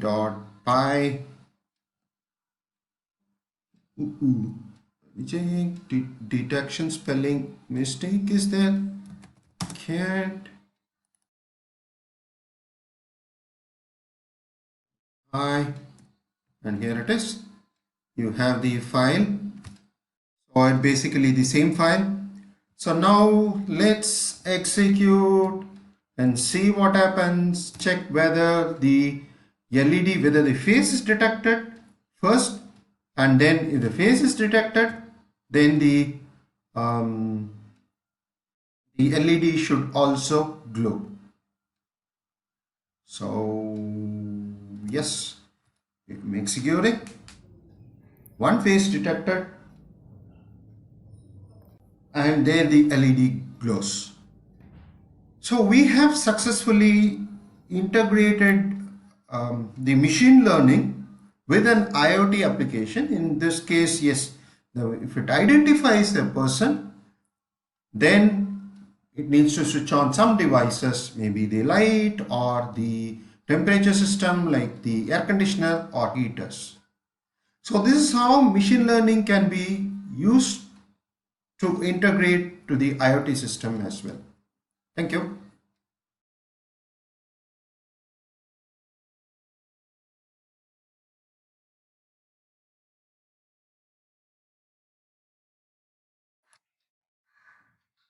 Let us now look at connecting Raspberry Pi to a sensor, or in some cases we can even get the data from the web through the web API. So before we get into that, the questions to be asked is that we have seen that using OpenCV, we have identified the face, and if the person is present in a room or a building, we are supposed to switch on the light or maybe the cooling or the heating system based on the temperature. But the question is that do we really switch on the light when the building already has a natural lighting system, and the artificial light is not really required? And similarly, if the temperature is at the optimum level, do we need to switch on the cooling or heating system? Say for example, if only the temperature is more than 20 degrees Celsius, then yes, we might need to switch on the air con, or the lighting system is something like 700 lumens, around 700, or sorry, it should be somewhere around 300 lumens, 300 or 400 lumens, then the lighting is bad and you need to switch on the lights. So those are the conditions one needs to add. So how do we add those conditions? So that is where one can use sensors to check whether, the lighting is sufficient enough. If it is less than 400 lumens, then yes, you switch on the light. If it is above 400 lumens due to a natural lighting system, you don't need to switch on the light. Similarly, one needs to take a measurement of the temperature, and then based on that one can switch on and off the light. So that is where I said one needs to use a sensor or a transducer to make measurement and take decisions. So there are As I said, one is that one can use sensors for temperature. The commonly used sensor as far as Raspberry Pi for measurement of temperature as well as the pressure is DHT11 and 22, which is a kind of a digital sensor. You can directly plug it into the one of the GPIO pins. You have the necessary library installed with Python. You can read the data. So it's a digital sensor, not widely used. DHT, it's okay for testing purpose, but in case of in a practical situation or an industry kind of setup, the people generally use thermocouple, which is a analog sensor, which means it provides a millivolts output, and that requires analog to digital converter, which will convert the analog signals, that's a millivolt DC, a millivolts output, into a digital signals, which is then processed by the Raspberry Pi. So this will require additional circuit, but very commonly used. We have options like, can we not use the web, because there are web APIs which provides you with the city temperature and pressure. So can we use that? Yes, that is a possibility, because we can always connect to the, with our Raspberry Pi, you can connect to the internet, get the city temperature, and then use that for the further processing. In that case, you don't require any additional components like thermocouple or DHT11. So we'll be basically looking at using web API, how do we get the temperature. And what about the light? Because light is something we need to use an external sensor, and we are going to use the light dependent resistor, the LDR, which will vary based on, if it is dark, the resistance is high. If it is there is light falls, the resistance is low. So we'll be using the LDR to get that signals. So this is just a brief about DHT11, which is a digital temperature and humidity sensor, which can be directly connected to the GPIO pins, and this is how it looks. It's 4 pins. This is actually DHT11. One is the data pin, and you have VCC and ground pin, and you can additional setups are to be done, Adafruit library to be installed, prior reading the data from the sensor. This just, again, I'm just recapping about the pin details in Raspberry Pi, and this is how it needs to be connected. You have these two, or this one is the ground pin, and the other one is the data pin, and you have one pin which is not to be connected, and you have the voltage pin which needs to be connected, just from a circuit perspective. And what we are going to do is, we are going to use the web API to get the temperature, and additionally for the light we are going to use the LDR. So the LDR, if you look at it, this is the LDR one. It requires a capacitor, the microfarad, 1 microfarad capacitor, and positive or the longer end to be connected to the GPIO pin 4, and the negative or shorter pin to the ground over here. And so this is the one which is connected to the ground, and you have the one end goes to the 3.3 volts, and you also have the GPIO 4 pins. So these are the connections as far as when you interface the LDR for measurement of light, and also it requires library install. We look at the coding, and apart from that, yeah, this is just a kind of a setup wherein an LED is connected to the respective pinouts. So whenever you want to switch on the lights, You make the light LED to glow. When it is you want to have an air con, yeah, you can make the air con LED to glow. And if you want to switch on the electric fan, then you can have the other LED to glow. So this is from a circuit perspective. So in the next presentation, we look at the code, and then we'll do the kind of a simple exercise where we will get the temperature from the web API, and the LDR or the light lumens using the LDR, and we'll read that into the Raspberry Pi, and then yes, at a later point of time we'll use that in our coding, so that based on the condition, the lighting or the temperature system needs to be switched on and off. Thank you.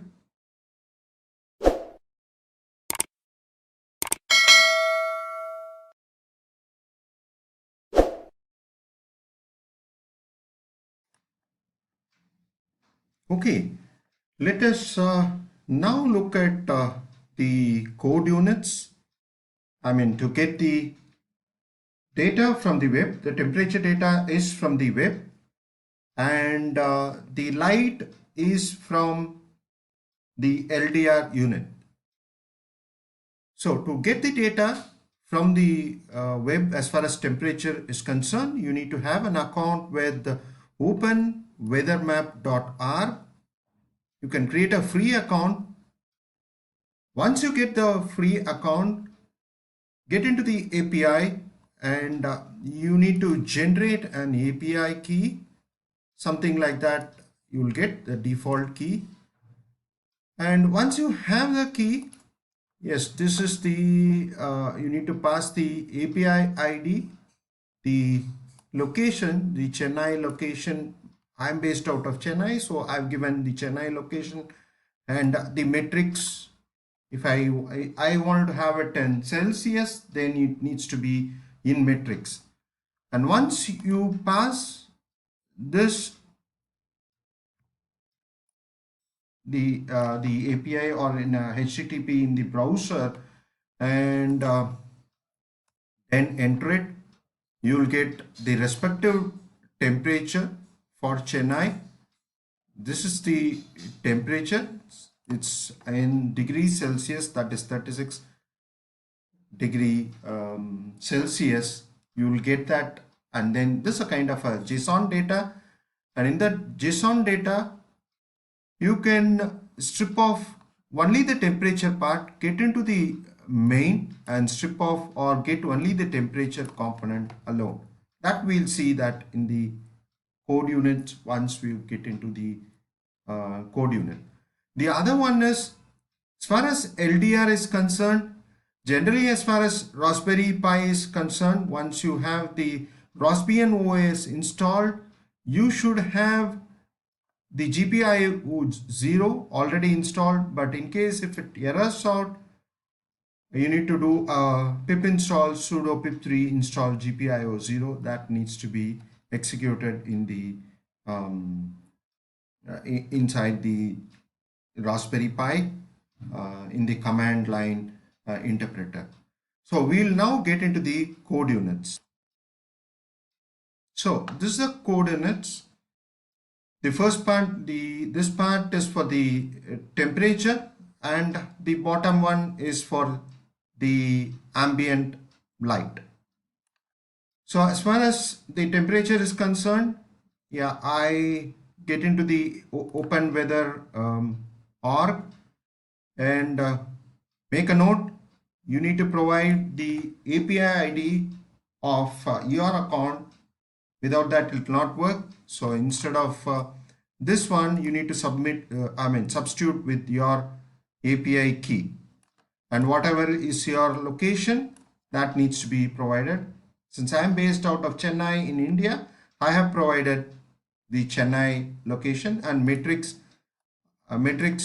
denotes to degrees Celsius.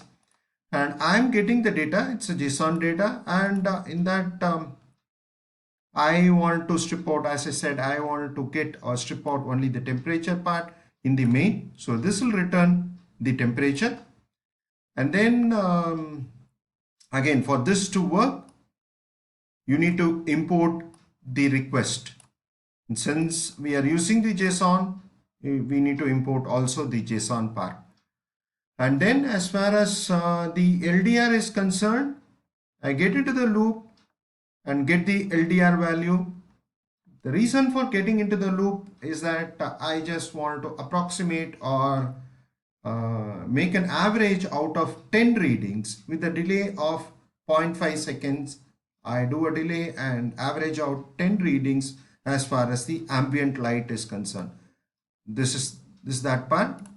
I get into the for loop and make a sum and then make a division by 10, and then finally I print out the temperature and the ambient light. So pretty straightforward code units. So this is also there in the resources section, so you can check the code units, and if you want you can make the modifications as well.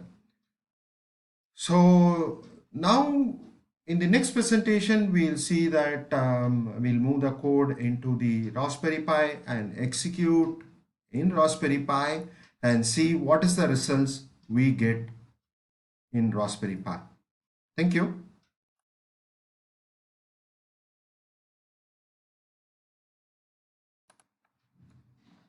I have now transferred the code units into my Raspberry Pi sensor. Yeah, this is the one, sensor data.py. Let me do a cat. Cat is for printing out on the console. So it's pretty much the same code which I discussed. Only thing is I'm printing out with the temperature as Celsius, whatever the value of temperature, and for ambient light just multiplying it by 1000 and then dividing it by 100, because that is how the LDR works. So apart from that, yes, we are getting the data from temperature data from the weather openweather.org, and then the light from the LDR units. So now let me execute this one, Python 3 dot sensor data.py and see what is the results we are going to get.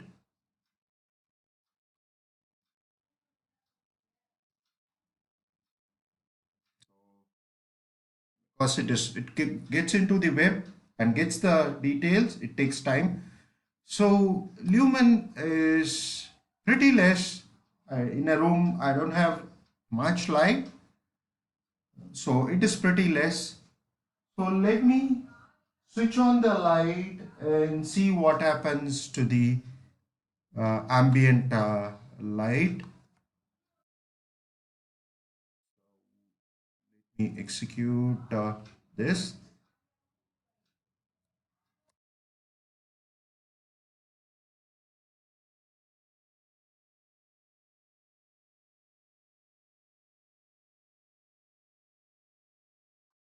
Yeah, it's since I switched on light unit, the lumen intensity has gone up. Now let me switch on the additional light and see what happens.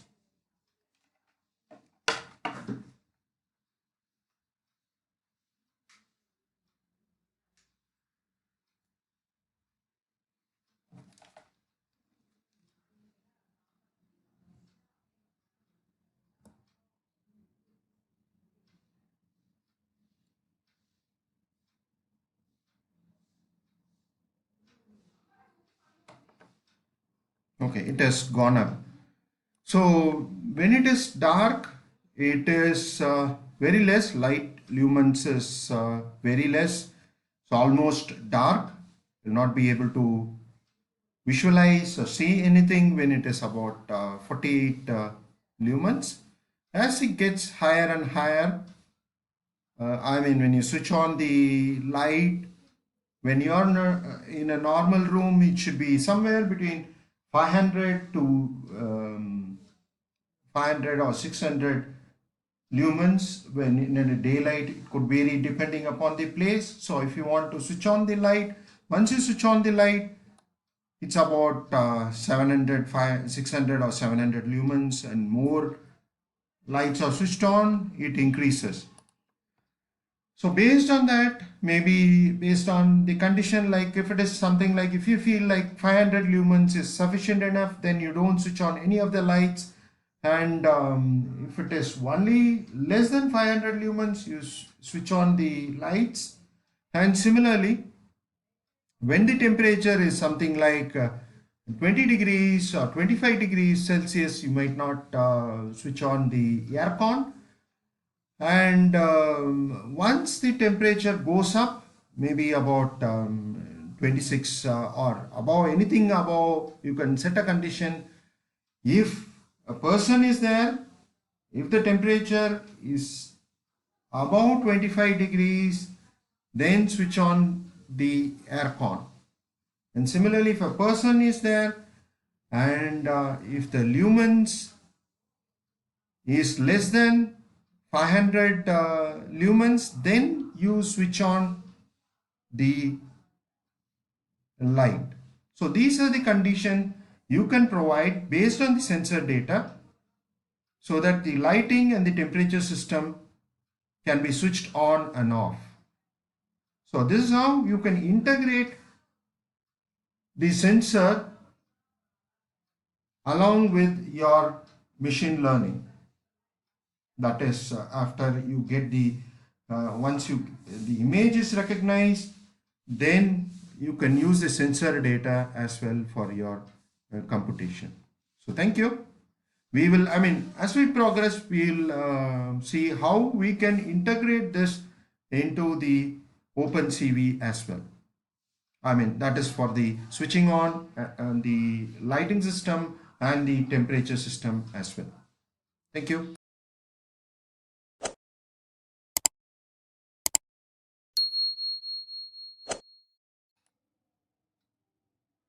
We saw about using OpenCV towards the face recognition or a person recognition, and once the person is recognized, then we could switch on the light or the climate control instruments like a heater or an aircon. And again, we try to integrate that with the sensors. So based on the temperature and based on the lumen intensity of light, you can then switch on the light or the temperature control instruments. We saw that. That is one option. Is there another option where you can, instead of a manual control, is there a possibility of a voice control or a web control through which these devices can be operated? That's the discussion in this presentation. So is there an alternative option? Can the web or the mobile phone be used to control appliances? Yes, that is possible as well. One option is there are devices which are available in the market. You can procure them and then use that. That is one option. The other one is if you want to understand, build through the various applications. It's all open source. We want to use the Raspberry Pi, then use these applications to control the appliances. That is another possibility. So to do that, we need to have some of the open source components. The first one is the Google Assistant, because this is towards the voice control. We need the Google Assistant that needs to be installed in the mobile phone, And then there is a platform called IFTTT. We'll see that later. This needs to be, the Google Assistants will, will send out a message to IFTTT platform. It gets integrated with this platform. And then we need to use the Adafruit IO platform, and that is where there's a concept of MQTT, and then that will, the Raspberry Pi will then connect to the Adafruit IO, and then it will control the devices. So there are multiple, one need to use multiple open source applications to integrate either through the web. This part is for the web. This is for the web part, and this is for the mobile part. So various open source applications needs to be used for this integration. So what we'll do is, as a first step, we look at integrating the Adafruit IO with the Raspberry Pi and the electrical devices. In our case, we are going to simulate using the LED. That means in the web, once you get into the Adafruit IO, if you toggle the on-off switch in the web of Adafruit platform, you will see a response in the LED which is linked to the Raspberry Pi. So that means anywhere across the globe, you can use the Adafruit IO dashboard. You can change the on-off switch either to on or to off condition, because Adafruit, the Raspberry Pi is linked to the Adafruit through the Wi-Fi. It has subscribed to that. So based on whatever the condition is there in the Adafruit dashboard, it will then switch on, switch off the light. So that is the step one. We'll see that what is the setup which is required. And in the step two, we will integrate the next part, that is integrating with Google Assistant. That is this part we will integrate using the IFTTT and with the Google Assistant. So IFTTT just stands for if this then that. So it's a kind of a if then else loop. So they have given that as a platform. So you can integrate Google Assistant with the IFTTT to perform certain operation. Then IFTTT will control the Adafruit on-off toggle switch. So because on-off toggle switch is going to change, then because the Raspberry Pi has subscribed to the Adafruit, so based on the condition in the Adafruit IO dashboard, it will change the LED on-off condition as well. So the first step, as I said, we'll look at this part, that is Adafruit and what needs to be installed in the Raspberry Pi. We'll see that first, and we'll conduct a kind of an activity so that we are sure how it works. So before that, just a brief about the MQTT. It's called the Message Queue Telemetry Transfer Protocol, wherein it's a publish, subscribe, extremely simple, lightweight messaging protocol designed for constrained devices, low bandwidth, high latency, and unreliable network.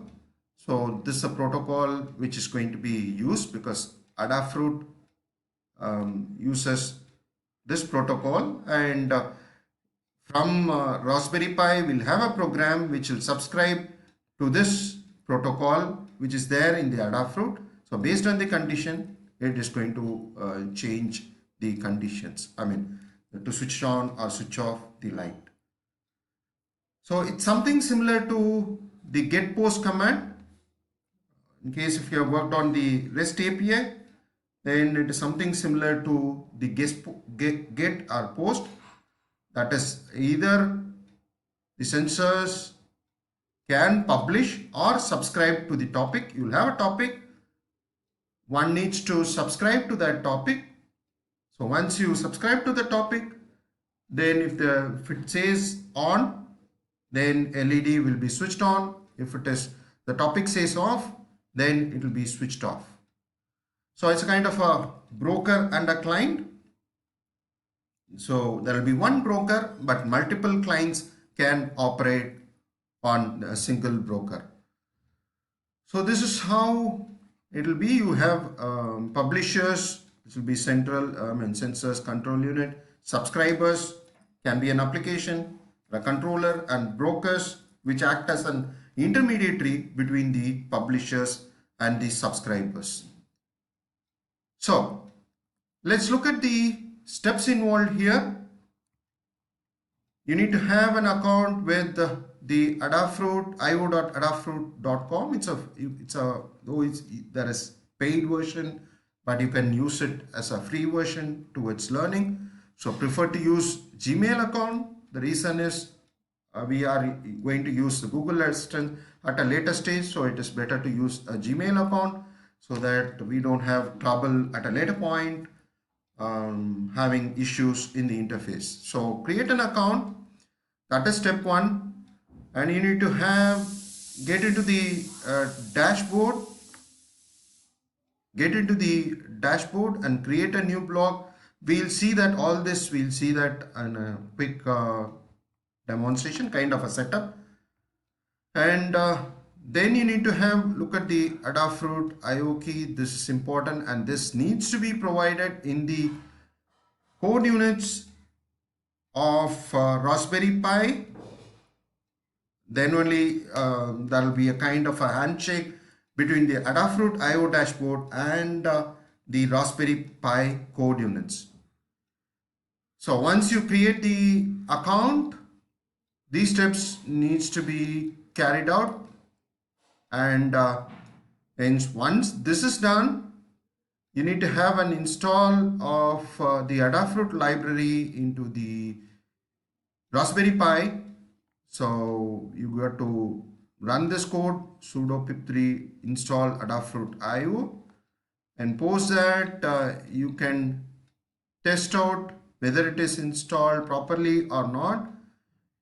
Get into the Python and run this command. If the install is successful, if it doesn't provide any errors, running this command in the Python prompt, that means the Adafruit necessary libraries have been installed properly. So we'll look at the step 1 and step 2 quickly in the next presentation. Thank you.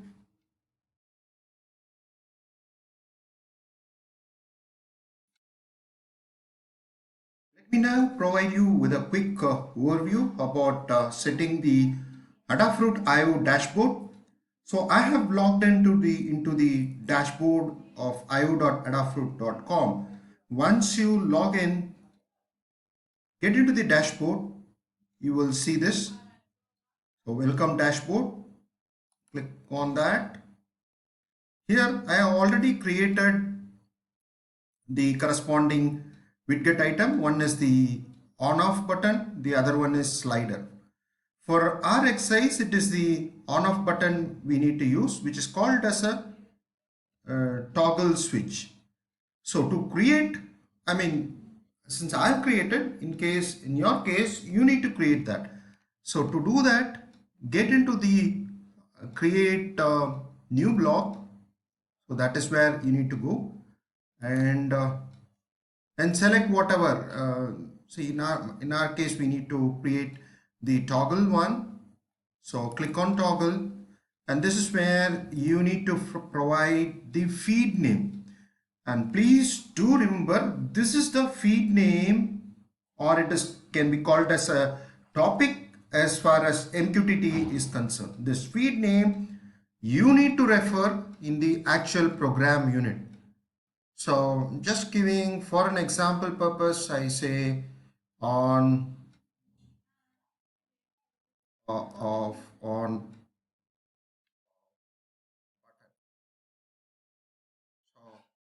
I give this name, then I say create. The name must be, because it's already there. Okay, so let me say on of button name, button 1. Okay, that is created. On of button 1, that is created. So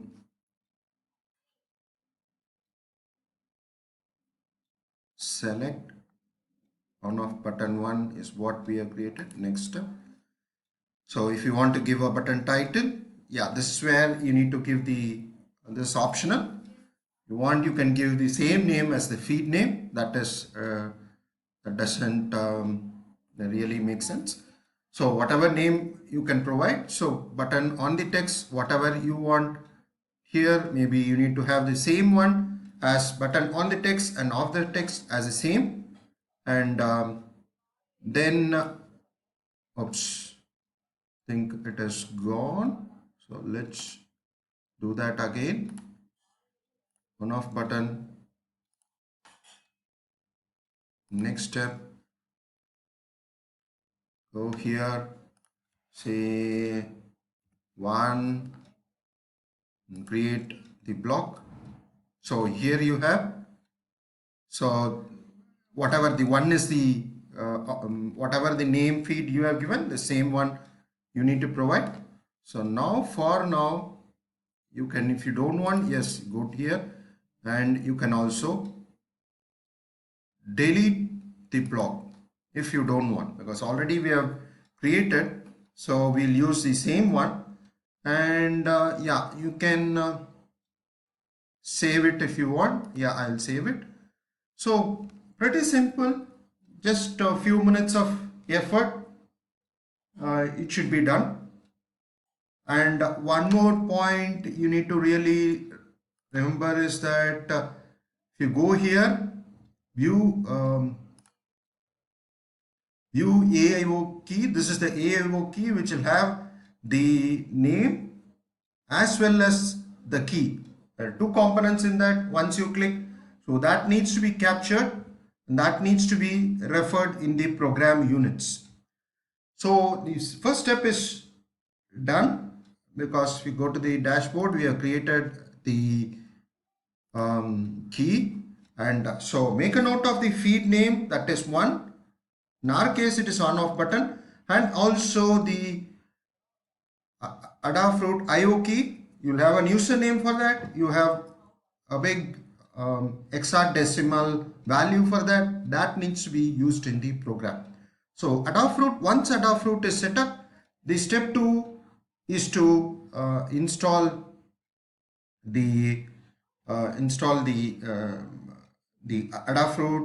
package into the Raspberry Pi. So this is the step 2, wherein you need to have the Adafruit library installed, and then you can call that in your program. So that is step 2 you need to do. And step 3 is the program unit through which you need to run the program so that the interactions happen.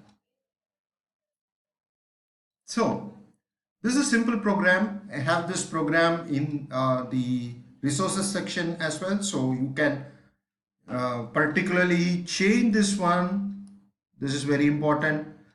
Whatever the key you find in the AIO view AIO of the Adafruit dashboard, that needs to be referred, and the username that needs to be provided here. That is very important. Feed name we are given on off, that's a feed name, and we are using BCM. So this is just the setting for the GPIO pins, and then yeah, these are the programs to get connected, disconnected, and the message. So because we have connected and subscribed to the feed, and if you look at the payload, because payload is what is the message it gets from the feed. So if you toggle the switch to on condition, we are making the GPIO output to go high, and if it is the toggle switch goes to the off condition, that is the because we are subscribed to the feed, and if the payload or the message is off there, then we are making the GPIO to low. So that is about the functions, different functions, and then it will go into the loop. So it will check for connected, disconnected, and the message. So it works, the program will be on the loop till you come out. So this is a simple program altogether. So as I said, this program is there in the resources section. So the next step, we'll see how it works in Raspberry Pi. Thank you.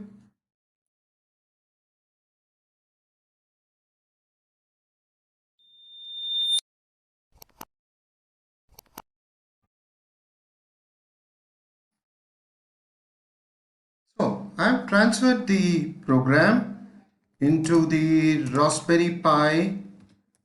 It's called MQTT underscore sub ls minus l MQTT. Yeah, both are copies, so most of them are copies, and there are GPIO. Once I have used GPIO board and once I have used BCM. So anyways, so this is the script I have transferred. So before that we execute the scripts, the first thing you need to check after you have installed the Adafruit IO, the library you have installed, the first check whether it has installed properly. So to do that, get into the Python prompt, Python 3. So then from, remember in mind, the first A is capital. Many times I miss out, I instead of capital A, I used to put a small a and it used to error out. So if it doesn't say any error, yes, it is installed perfectly. So this is the step you need to check whether the Adafruit IO library is installed properly. So maybe you need to, if it errors out, means the library is not installed properly. So having done that, you can come out of the Python prompt. So now you can go ahead and execute this program, MQTT sub, that needs to be executed. So let's execute that. Python 3 MQTT sub .py.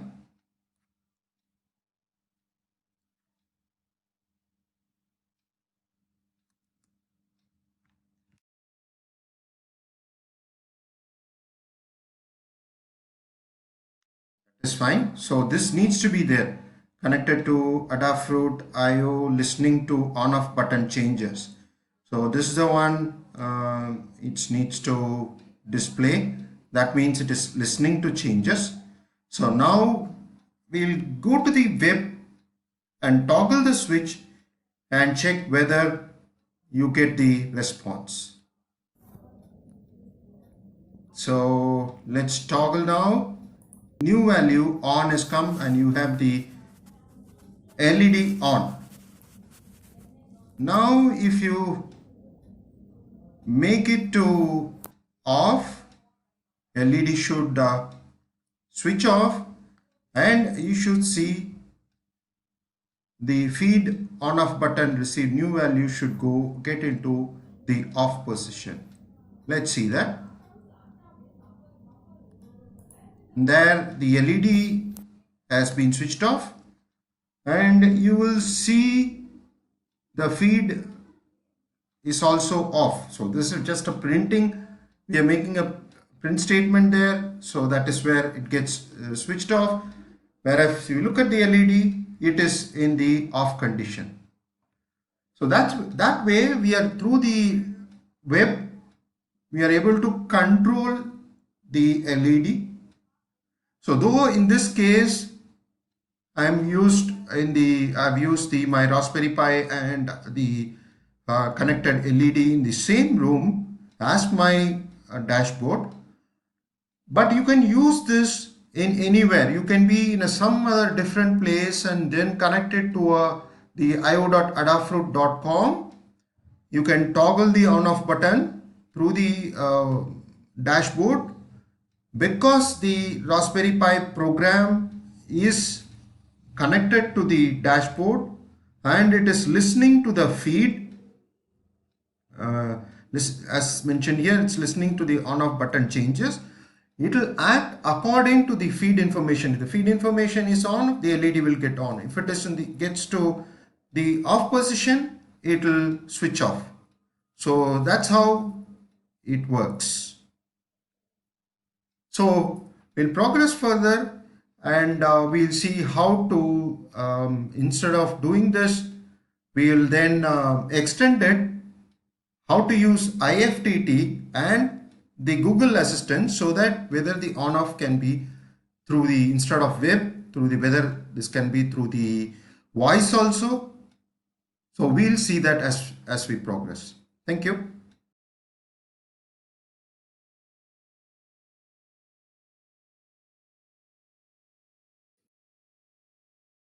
So having seen the web-based control, we'll see the voice-based control. So if you recall, this part is already done. That is, we had integrated Adafruit with the Raspberry Pi. We had subscribed to a Adafruit feed and ensure that the LED is controlled in the web when we do a toggling between on and off. So this part we have done earlier. Now we'll go into the second part, which is more of a voice control. So we need two components. One is the IFTTT platform. The other one is the Google Assistant. So now we need to integrate all the components and ensure that we are able to control the device through the Google Assistant through the voice. I mean, if you say that LED on or LED off in the Google Assistant, the action gets transformed to IFTTT. IFTTT then will trigger the toggle in Adafruit. And since the Raspberry Pi is subscribed to the feed, it will action out in the GPIO pins. So what we need to do is, on the second part is what we have to work through. So the first one is IFTTT. We need to configure the IFTTT. IFTTT stands for if this then that. Is a free web-based service to create a chain of simple conditional statements called applets. An applet can be triggered by changes that occur within the other voice or web services. So one is that we are using Google Assistant, but IFTTT provides flexibility where you can integrate to number of other components like Gmail or Facebook as well. So one is we need to look at IFTTT configuration. The other one is the Google Assistant. Google Assistant needs to be installed in the mobile phone. This particularly in the Android phone. If you are an iPhone user, yes, you need to look at the way of installing Google Assistant in an iPhone. In this part of the presentation, it is exclusively for an Android based phone. So Google Assistant is an artificial intelligence powered virtual assistant developed by Google, primarily available on mobile and smartphone devices. available, this app is available in Google Play Store and you need to install it. A point to note here is this is not Google Now, that is a point. So you need to specifically install Google Assistant, because I keep hearing when I do presentations or classes, when I handle classes, they just have the Google Now and they mistake it for Google Assistant. No, it's not right. Google Assistant you need to install in your mobile phone. That is point number one. Point number two is ensure, on a safer side, ensure you are using Gmail across all platforms for registration. Initially in Adafruit, then in IFTTT, as well as in Google Assistants. So these are the 2 points to be taken note of.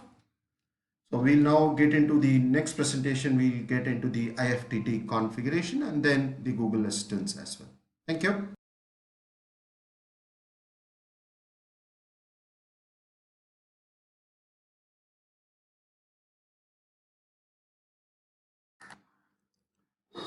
Let us now look at configuring the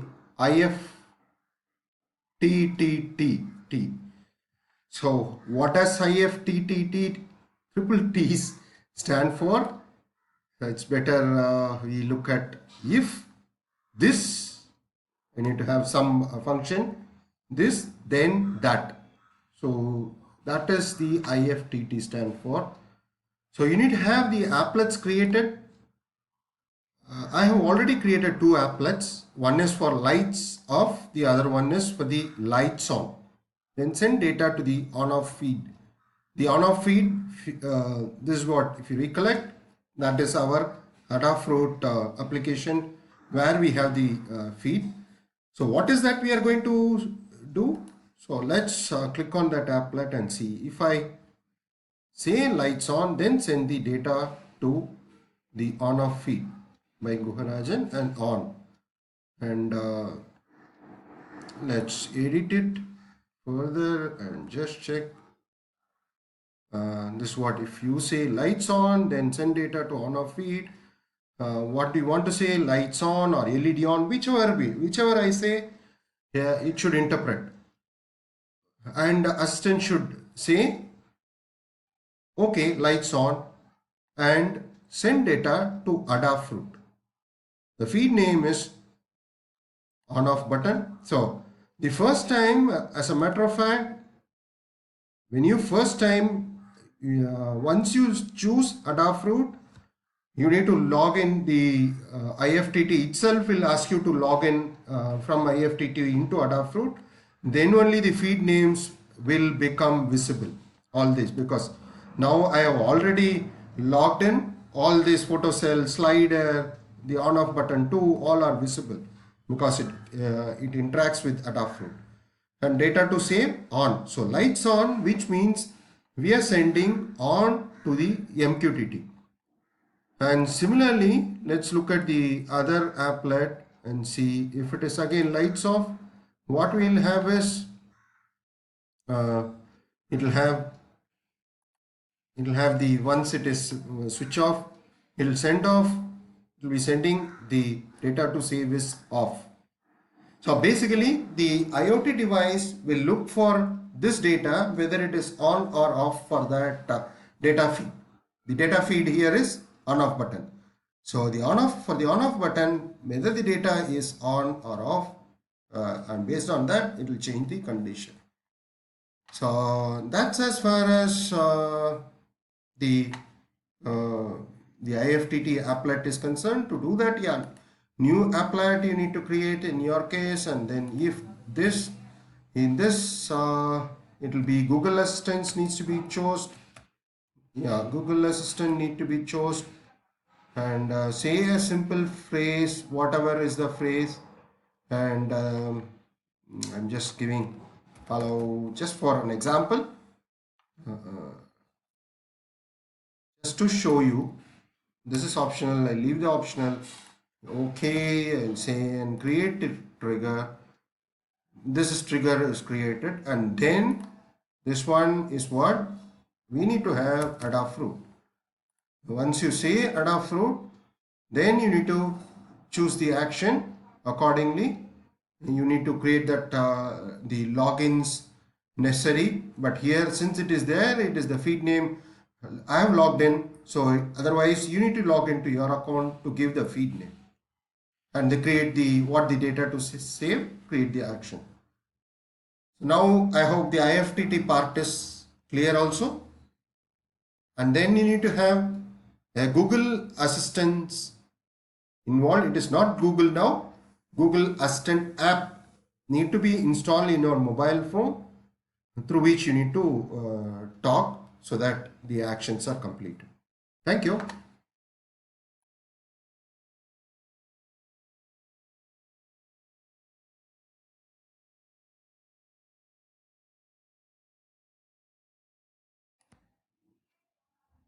Let's now quickly look at installing Google Assistant in the Android phone. So what you need to do is you need to look at for the Play Store.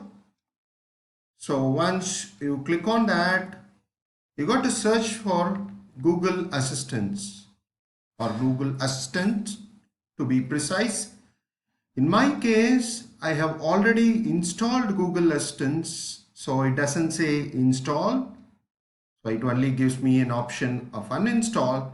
If you don't have Google Assistant already installed, once you click on Play Store and search for a Google Assistant, it will say install. So you need to click on install, and you need to give the Gmail ID of the account. So then follow through the screens to get it installed.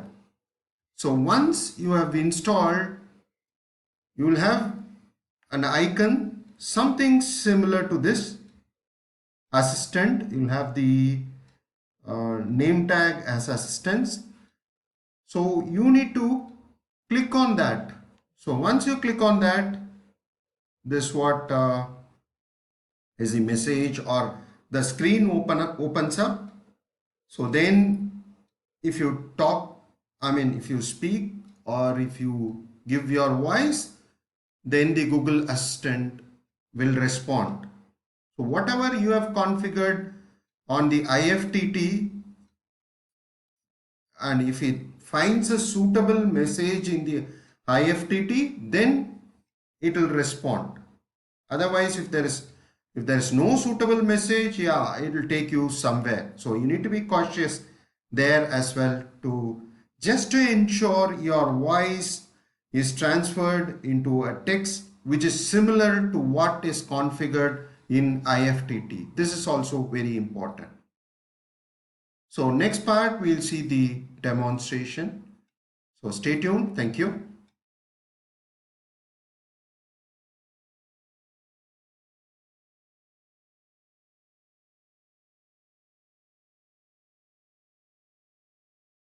Now that we have configured the IFTT to recognize the voice and then to send the information, the voice information to the Adafruit, and also we have installed the Google Assistant in the mobile, we can try out the voice control instead of manually making the toggling in the web. So web in the sense in the dashboard, Adafruit dashboard, the last activity I was manually toggling it on and off, but now through the voice you can do the control, and you don't need to toggle it over here. And interestingly, in the dashboard itself, once you give the voice command to the Google Assistant, you will see the on off button toggles based on the command. If it is now it is in off position, when I say LED on, it will automatically get toggled to on position, and this command, since it's a data feed, this feed is subscribed by the Raspberry Pi program, my program, which is I have already started it, that is MQTT sub. Because now it is in off, it is in off. This data feed will go to on when I say LED on. And similarly, when I say LED off, it will switch off as well. So watch out for the LEDs as well when we give the command on and off. LED on. Okay, switching on. So you saw the toggling happening, and also you saw the LED glowing, and you saw the feed value changing. Now we will switch off. LED off.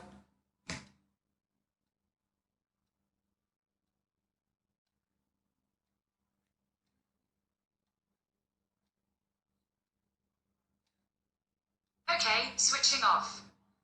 So you saw the LED glowing off, and similarly you saw the toggling of the Adafruit, the on-off switch, and similarly you saw the feed also going in the Raspberry Pi, it is going to off condition.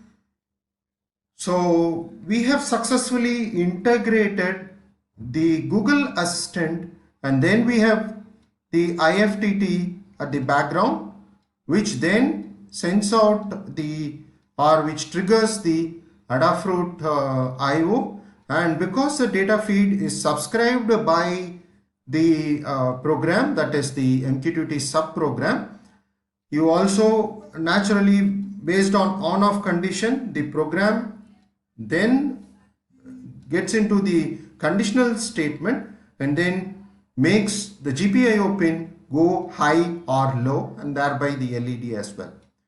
So now I hope it is clear how we can integrate various open source platforms to control the devices.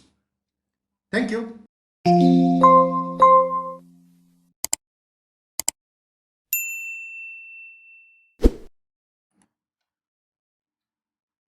I have recently worked on a building automation project, and we had developed a prototype using OpenCV and an IoT application.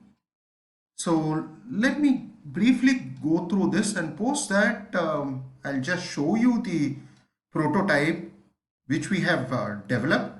All this was developed using the activities which I had performed earlier, that is the OpenCV, then the Raspberry Pi, and then IFTT, the Adafruit dashboard, and the Google Assistants. Basically integration of all those units, because we had independently did separate exercise. We did a kind of integration activity and developed a code unit.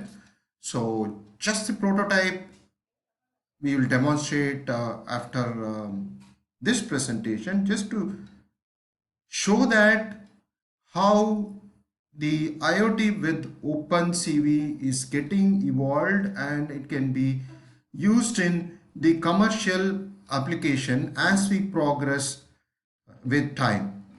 So to briefly describe about the business case which we had been working on, I'll just read through. The IoT solution towards energy conservation in a building and conference room had been envisaged, and a prototype had been developed before implementing the actual solution. Yeah, we have developed it, and we had only the prototype, and it is get to go through the approval process before actually commercially implementing it. The proposed prototype would use open source software, IoT platforms, various IoT platforms like Adafruit and so on, and I will be using the Raspberry Pi as well. The approach and assumptions: the system should recognize a face in the room or building. If the presence of a human being is recognized by the system, then based on the light condition, that is lumens, and the temperature in Celsius, it should switch on the electrical appliances such as light or electric fan or the air con. Should be based on the sensor condition, and if the person is present, then it should switch on or switch off based on the condition. And for the prototype, we just used LDR for light measurement, and lights will be switched on if it is the light readings are less than 0.6 lumens.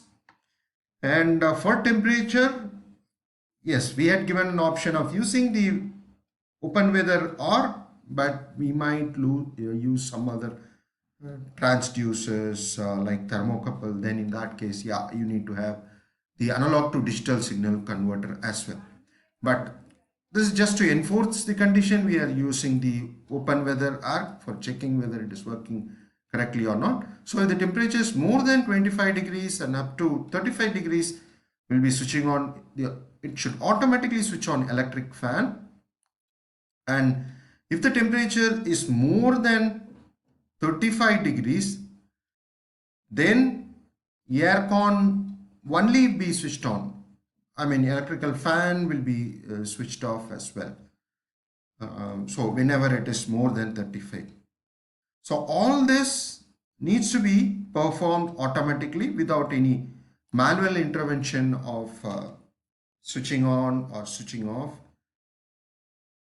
Again, the point is, in the commercial building, people tend to forget to switch off the lights or any other electrical appliances like aircon or the electrical fan. So that is where it should be automatically this tasks need to be performed.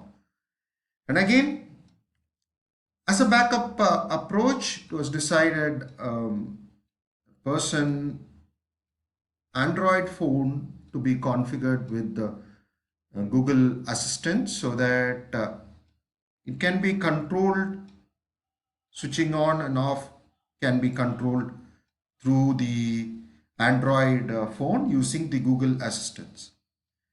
And for now, for the prototype, we had used only the LEDs. I mean, we have not connected to the actual electrical appliance, in which case, yes, we need to power on the relay unit as well. So we will see a kind of a demonstration of the prototype. Basically, these circuits are already as shown earlier as well. Same kind of a circuit we deployed, 3 LEDs, 1 LDR, all connected to the GPIO ports, and it is basically the same IoT platform. We had used same open source platform we have used. Only thing is little bit of additional coding, everything needs to be done, so that because as we increase the complexity, yes, the coding also, the Python coding will also get a little bit complex. But otherwise, I had demonstrated the functionality independently all through this course. So thank you, stay tuned. In the next presentation, we'll show about the demonstration of the prototype we had developed.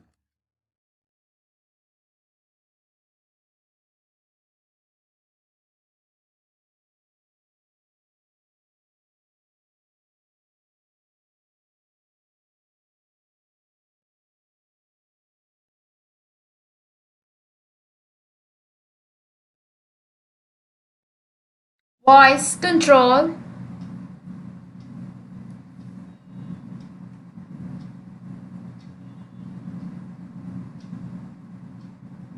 Okay, automation has been deactivated. Lights on.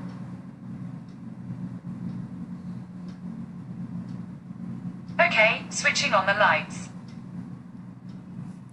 Switch on the AC. Okay, switch on the air conditioner. Switch on the fan. Okay, switching on the fan.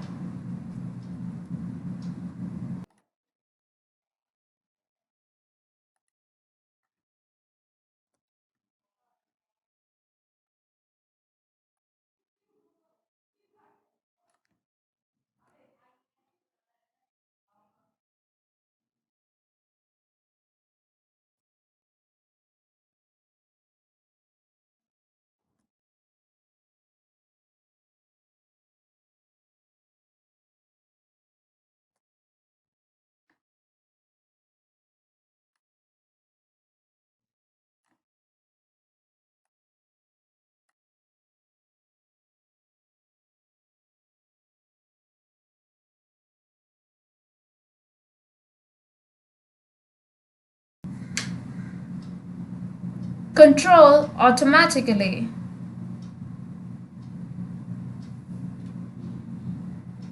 Automation has been activated.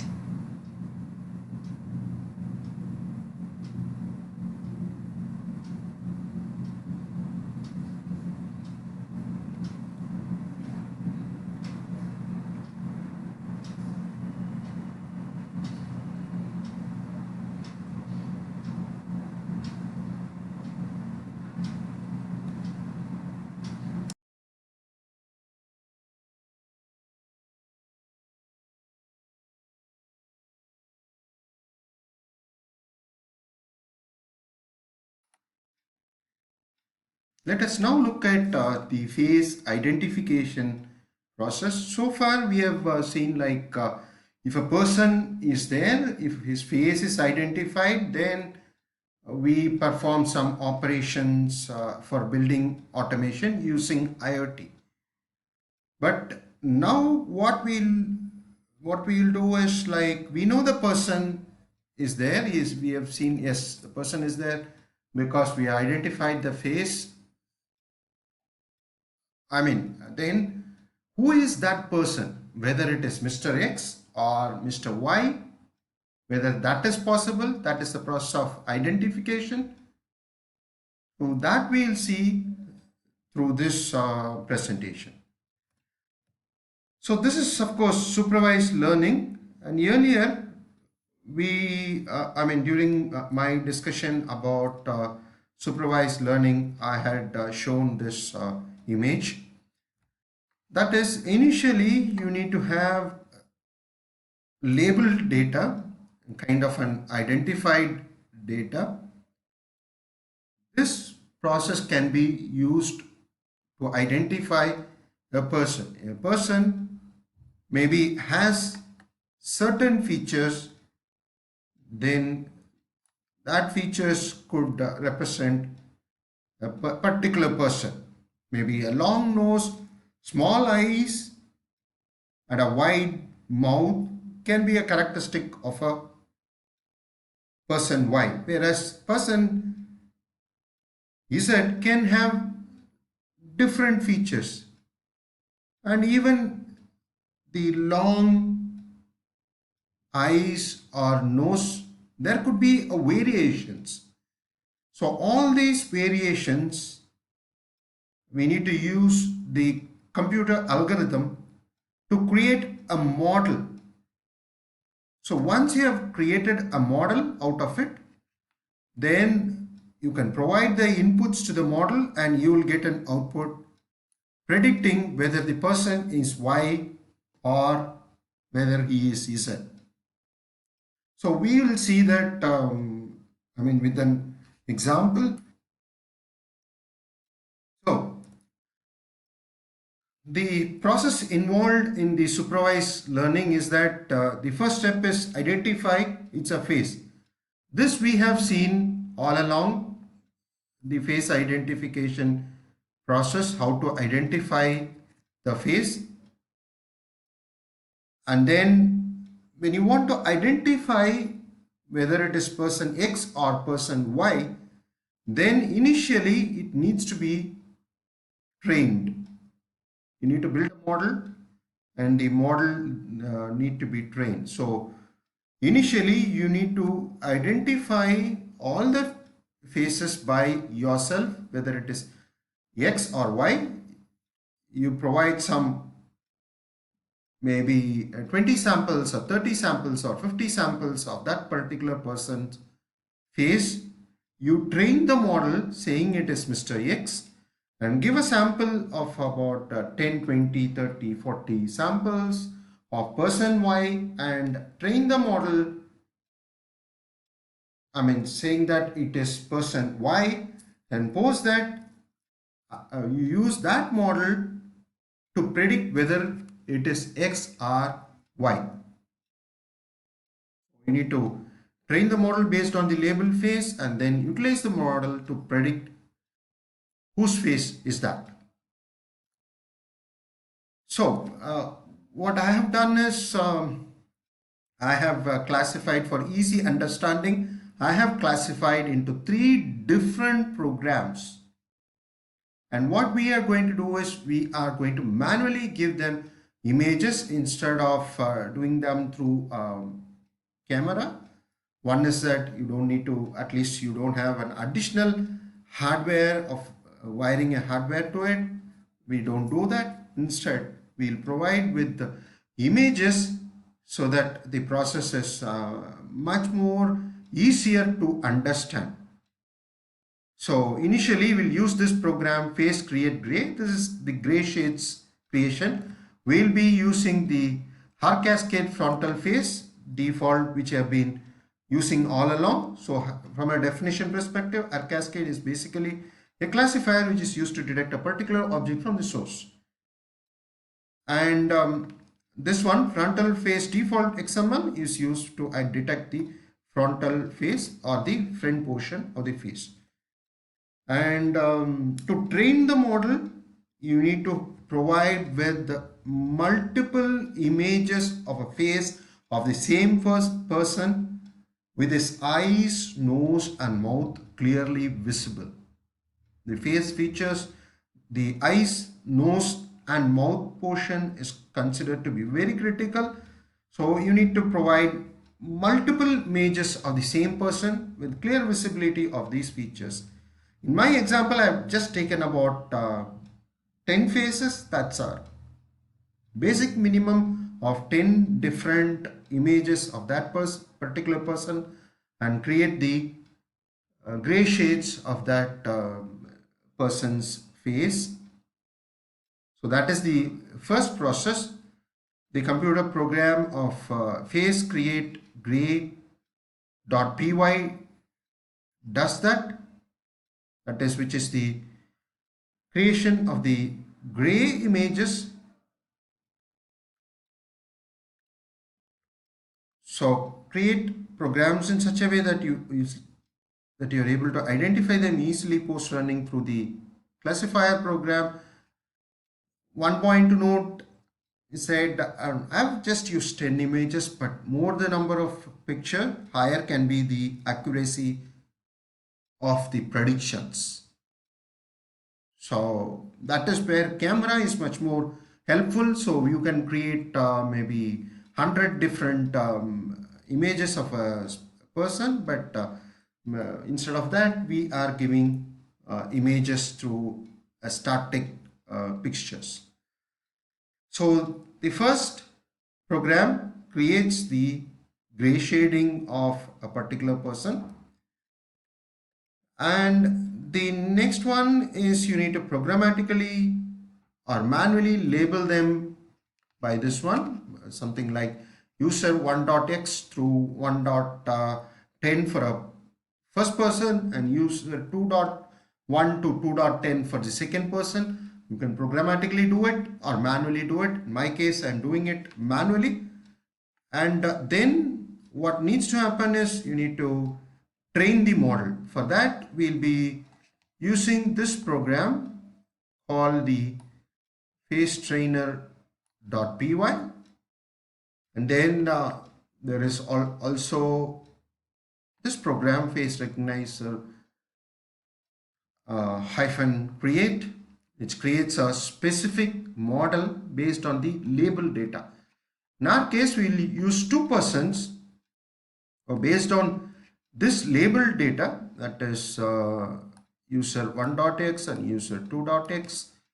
It will create a specific model, and it will create a file as well, model file called trainer.yml file is used, and this model file is then need to be used towards the face identifier, because we'll be calling the recognizer.predict uses the trainer YML file to predict, and it returns two values. One is it returns the ID and the confidence level. ID is that if you show a person X, that is one dot belongs to a person, first person, then the ID will be 1. So if a person,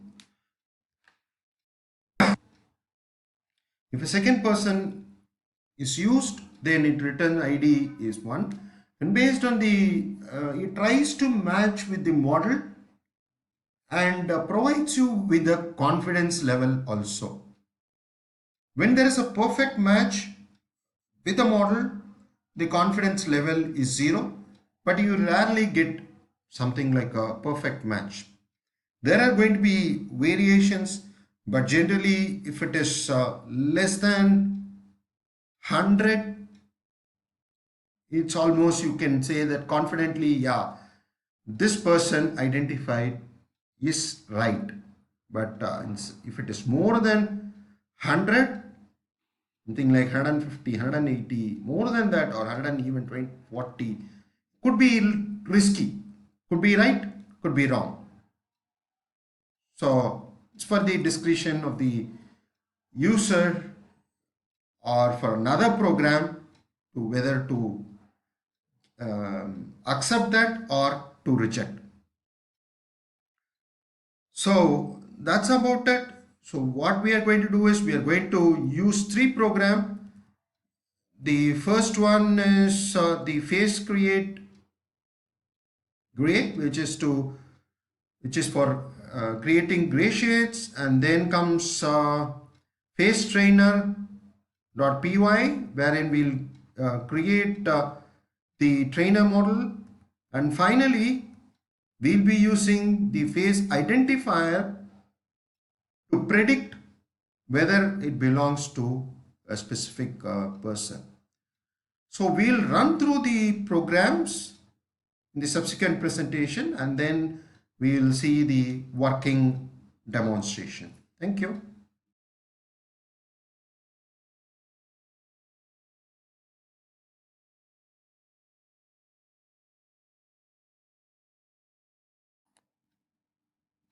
Let me now quickly run through the 3 programs.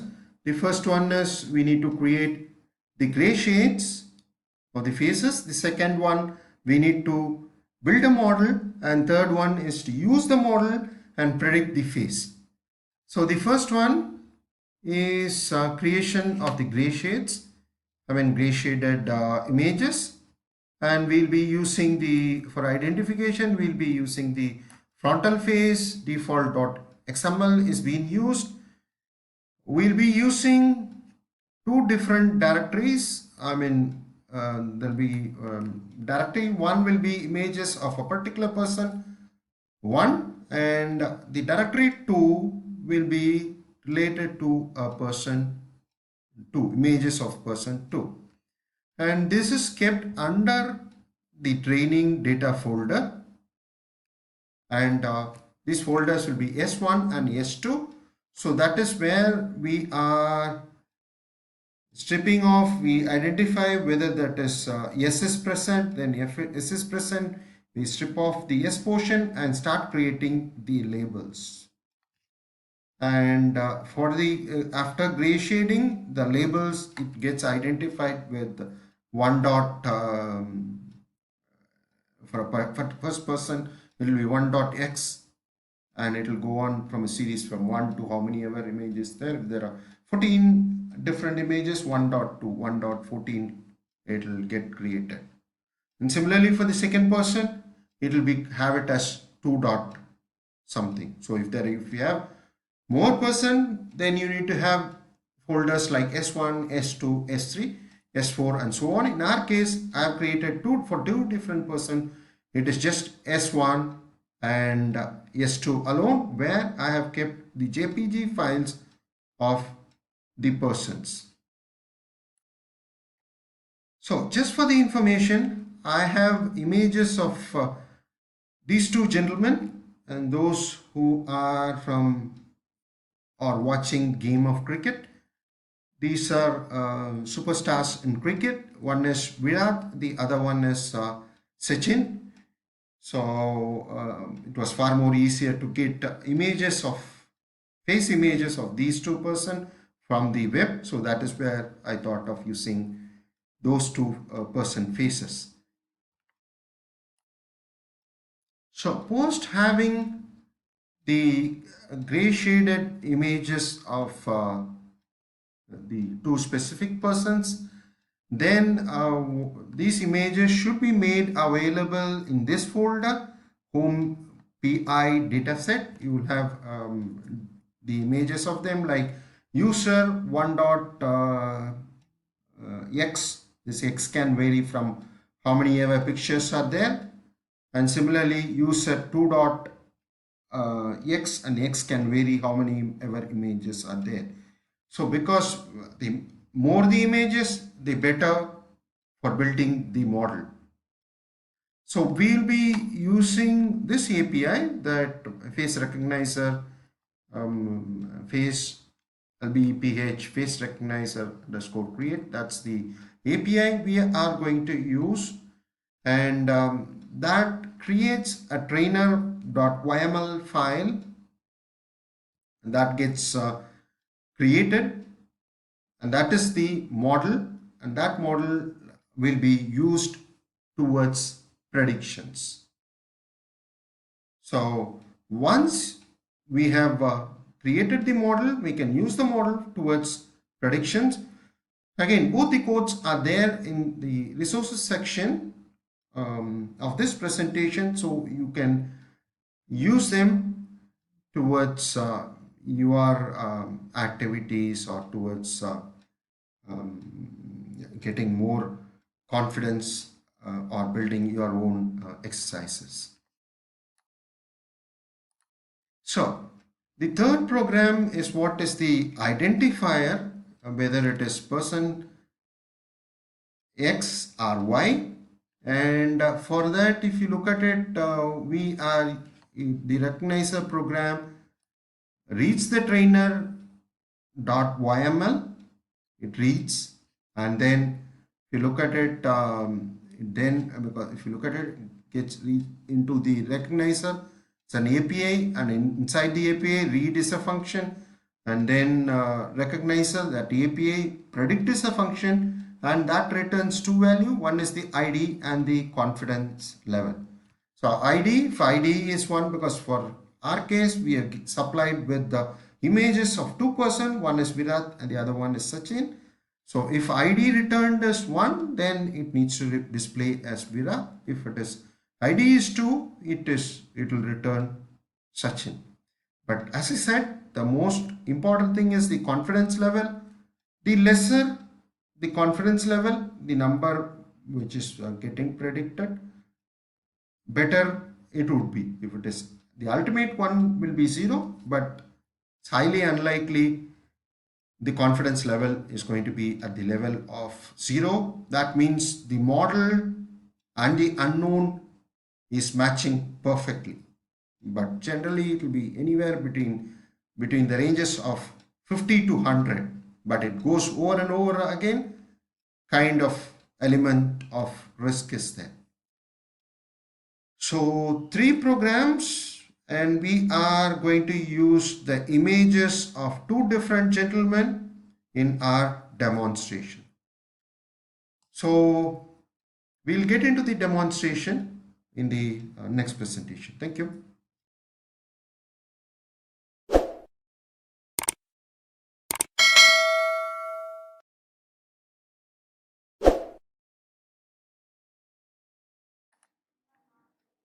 So let's run these three programs. That is, the first one is creating the gray shaded face image files. That is step number 1. Step number 2 is to create the model, and that is step 2.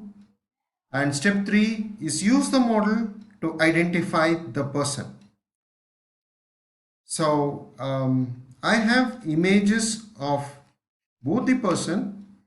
These are available under directory training data. Then under that, change directory S1. You have one set of images under S1. The other set of images are there in S2. That is the second set of person. Basically, the images is going to be, so the images are going to be this for one person, which is Sachin, and the other person is Vera. Basically, the image portion, better eyes, nose, and mouth or the face features are clearly visible. So this is what is there in the S1, S2 folders of Raspberry Pi. So the program is going to take these images and going to create into the gray shaded file as 1.x, and x can vary depending upon the images available for that specific person.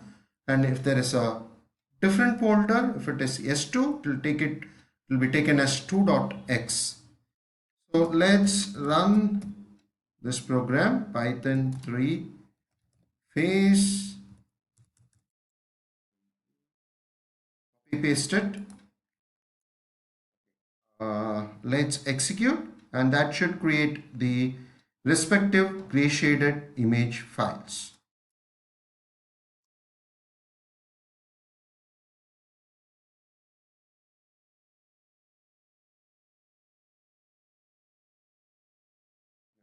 Creating. Yes, it has come out. It had created the gray shaded files. So if you look at ls-l 1.ex, so these are the different images file which is created, and similarly 2. So these are the two different image files. So for the next step, to manually feed them into the model, or for building the model, you need to rename them either programmatically or manually. In my case, yes, I have I have not put much effort in doing it automatically. I have just renamed them manually, so that yeah, if you see here, all the user 1.x is related to the specific person, and 2.x related to a different person. This data will go into the dataset folder. This needs to be transferred to there. ls-l. So you have all these files put across here, and this is what needs to be used for building the model. So in the next step, we will use the next program to build the model. So stay tuned. Thank you.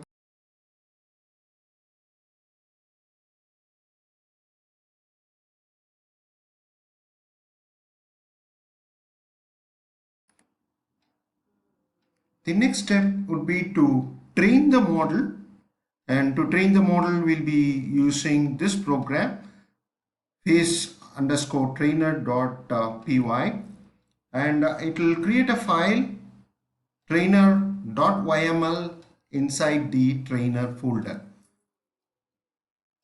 To do that, we need to have the gray shaded file. It needs to be specifically, should be numbered after whatever the gray shaded file we have created needs to be. I've done manual numbering, so something like for the first person, whatever the gray shaded file needs to be user.1.x.jpg. The x could vary how many ever the gray shaded files you have got. Similarly, for user 2 or for the second person, it needs to be user2.x. X will again vary from 1 to n, the n being the number of gray shaded image you have got. So all these are there in the dataset folder, all this image. And if you get into the trainer folder, in which you will have the YML file created post running the program. So we will now get into the running of that program, which is Python 3. Let me just recheck the program availability of that program. Face trainer.py. So that program is there. So Python 3 face trainer py.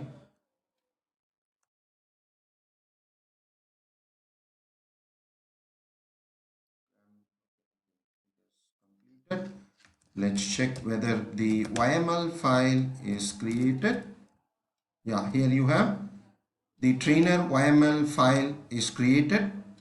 So that means the model is complete. So if you are going to this model, if you are going to supply the respective image of or respective photo, a different photo of person 1 or person 2, then it should provide you with the ID and the respective the confidence level. So we will see that in the next presentation. Thank you.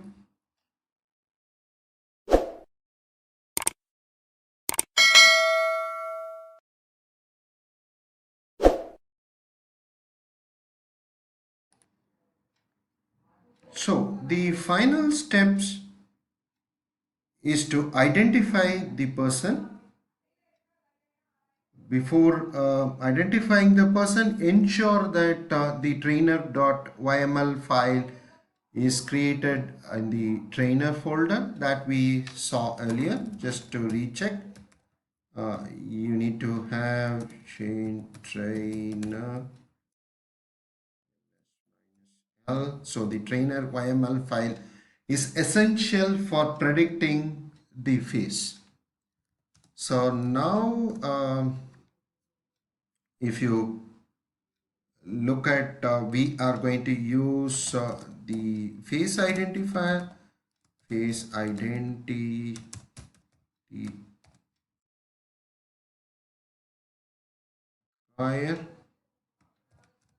That's the file.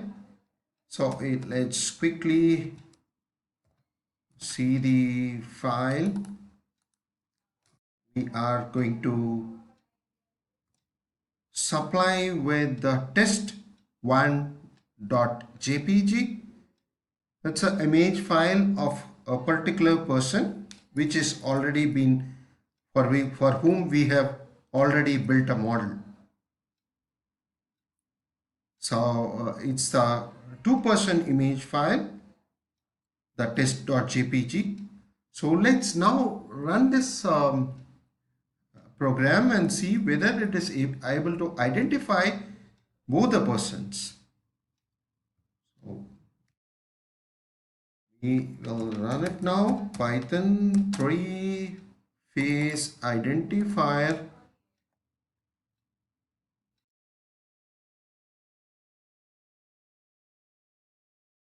two faces found. One is Virat, one is Sachin. Identifies exactly, but if you look at it, the confidence level is not that high, or I would say the numbers are high, but the confidence level is actually low. It has to be less than 100. You are sure that maybe the person is right. 0 is the absolute exact match, but you rarely get to that point of getting 0. It should be mostly I've seen in the range of 50 to 100 is what generally one used to get. But as it gets, and again that depends on the model you're building, the photo image or the camera image resolution, number of factors are there. We'll not go into the details, but just a point to notice that the confidence level between 50 to 100 is generally accepted. Anyways, it is identified for the person when even the image has two persons at the same point of time. Let's manipulate and let me provide with another person. I have 3 files, test 1, test 2, test 3. Let me close this.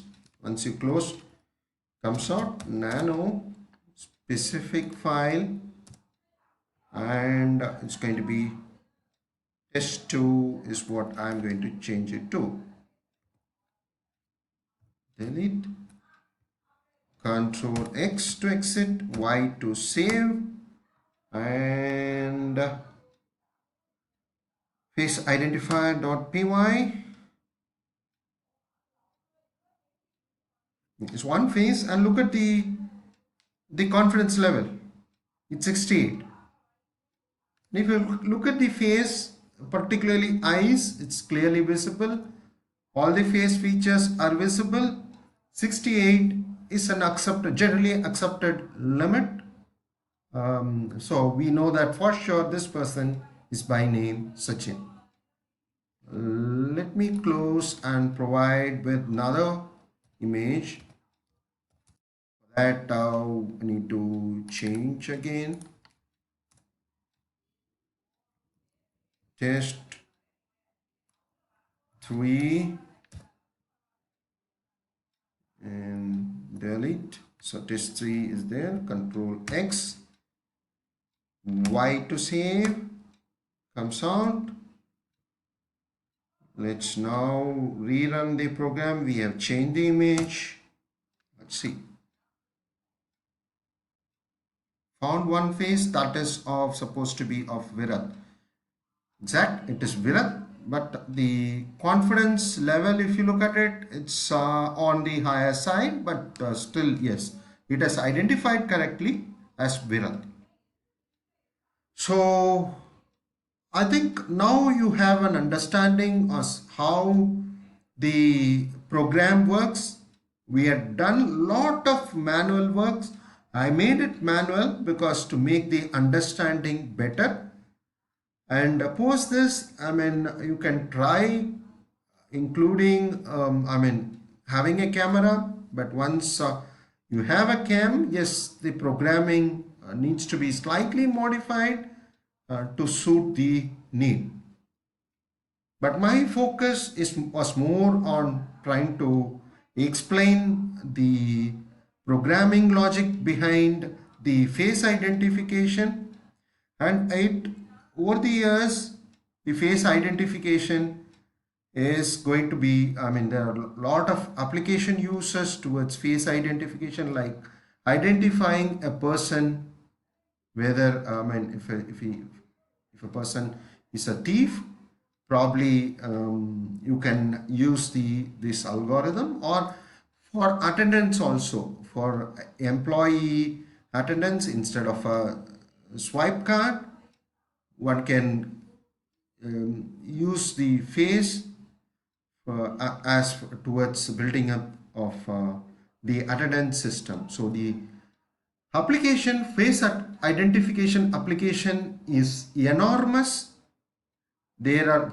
apart from OpenCV, there are other open sources as well, like I heard like even the TensorFlow does recognize, have features towards face identification. Once you have an understanding, maybe you can explore the other application, I mean the open source API, and try to build application, or try to use, try to build an IoT application using the face identification process. So thank you. Cheers.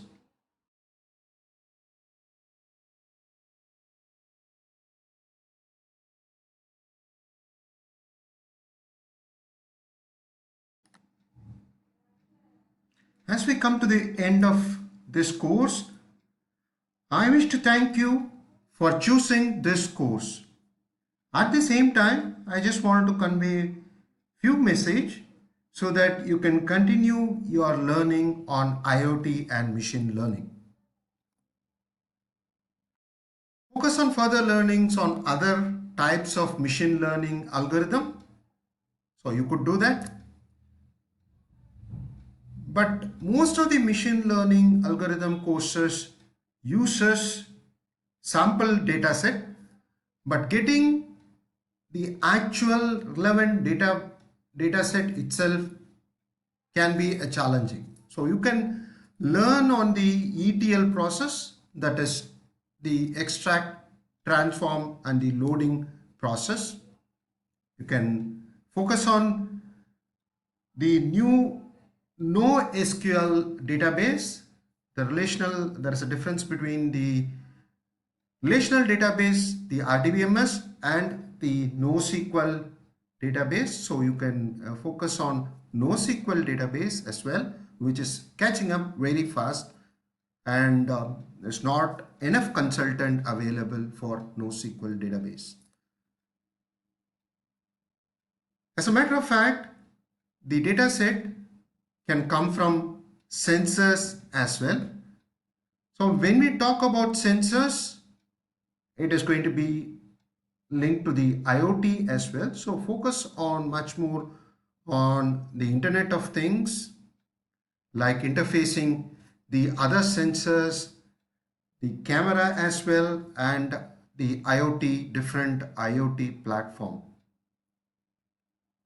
We had taken the photo image and used it in the OpenCV. You can extend it and you can use a camera as well and then use the OpenCV. You can try out that as well, or you can try out the other IoT boards like BeagleBone and so on. And new boards are coming up in the market. So keep a watch on those boards as well. And Linux OS, being lightweight operating system, Linux kind of a OS finds extensive use in IoT devices. So in case you're not learned, learn more about the command line commands, the shell scripting. For many of these, like I've got other courses on IoT as well. I've got a course on command line commands of Linux OS and shell scripting. I have also got a course on NoSQL as well. So I have given the discounted links in the resources section. So if you are interested, do visit that link, and I'll be glad if you can enroll on them as well. Thank you, cheers and good luck.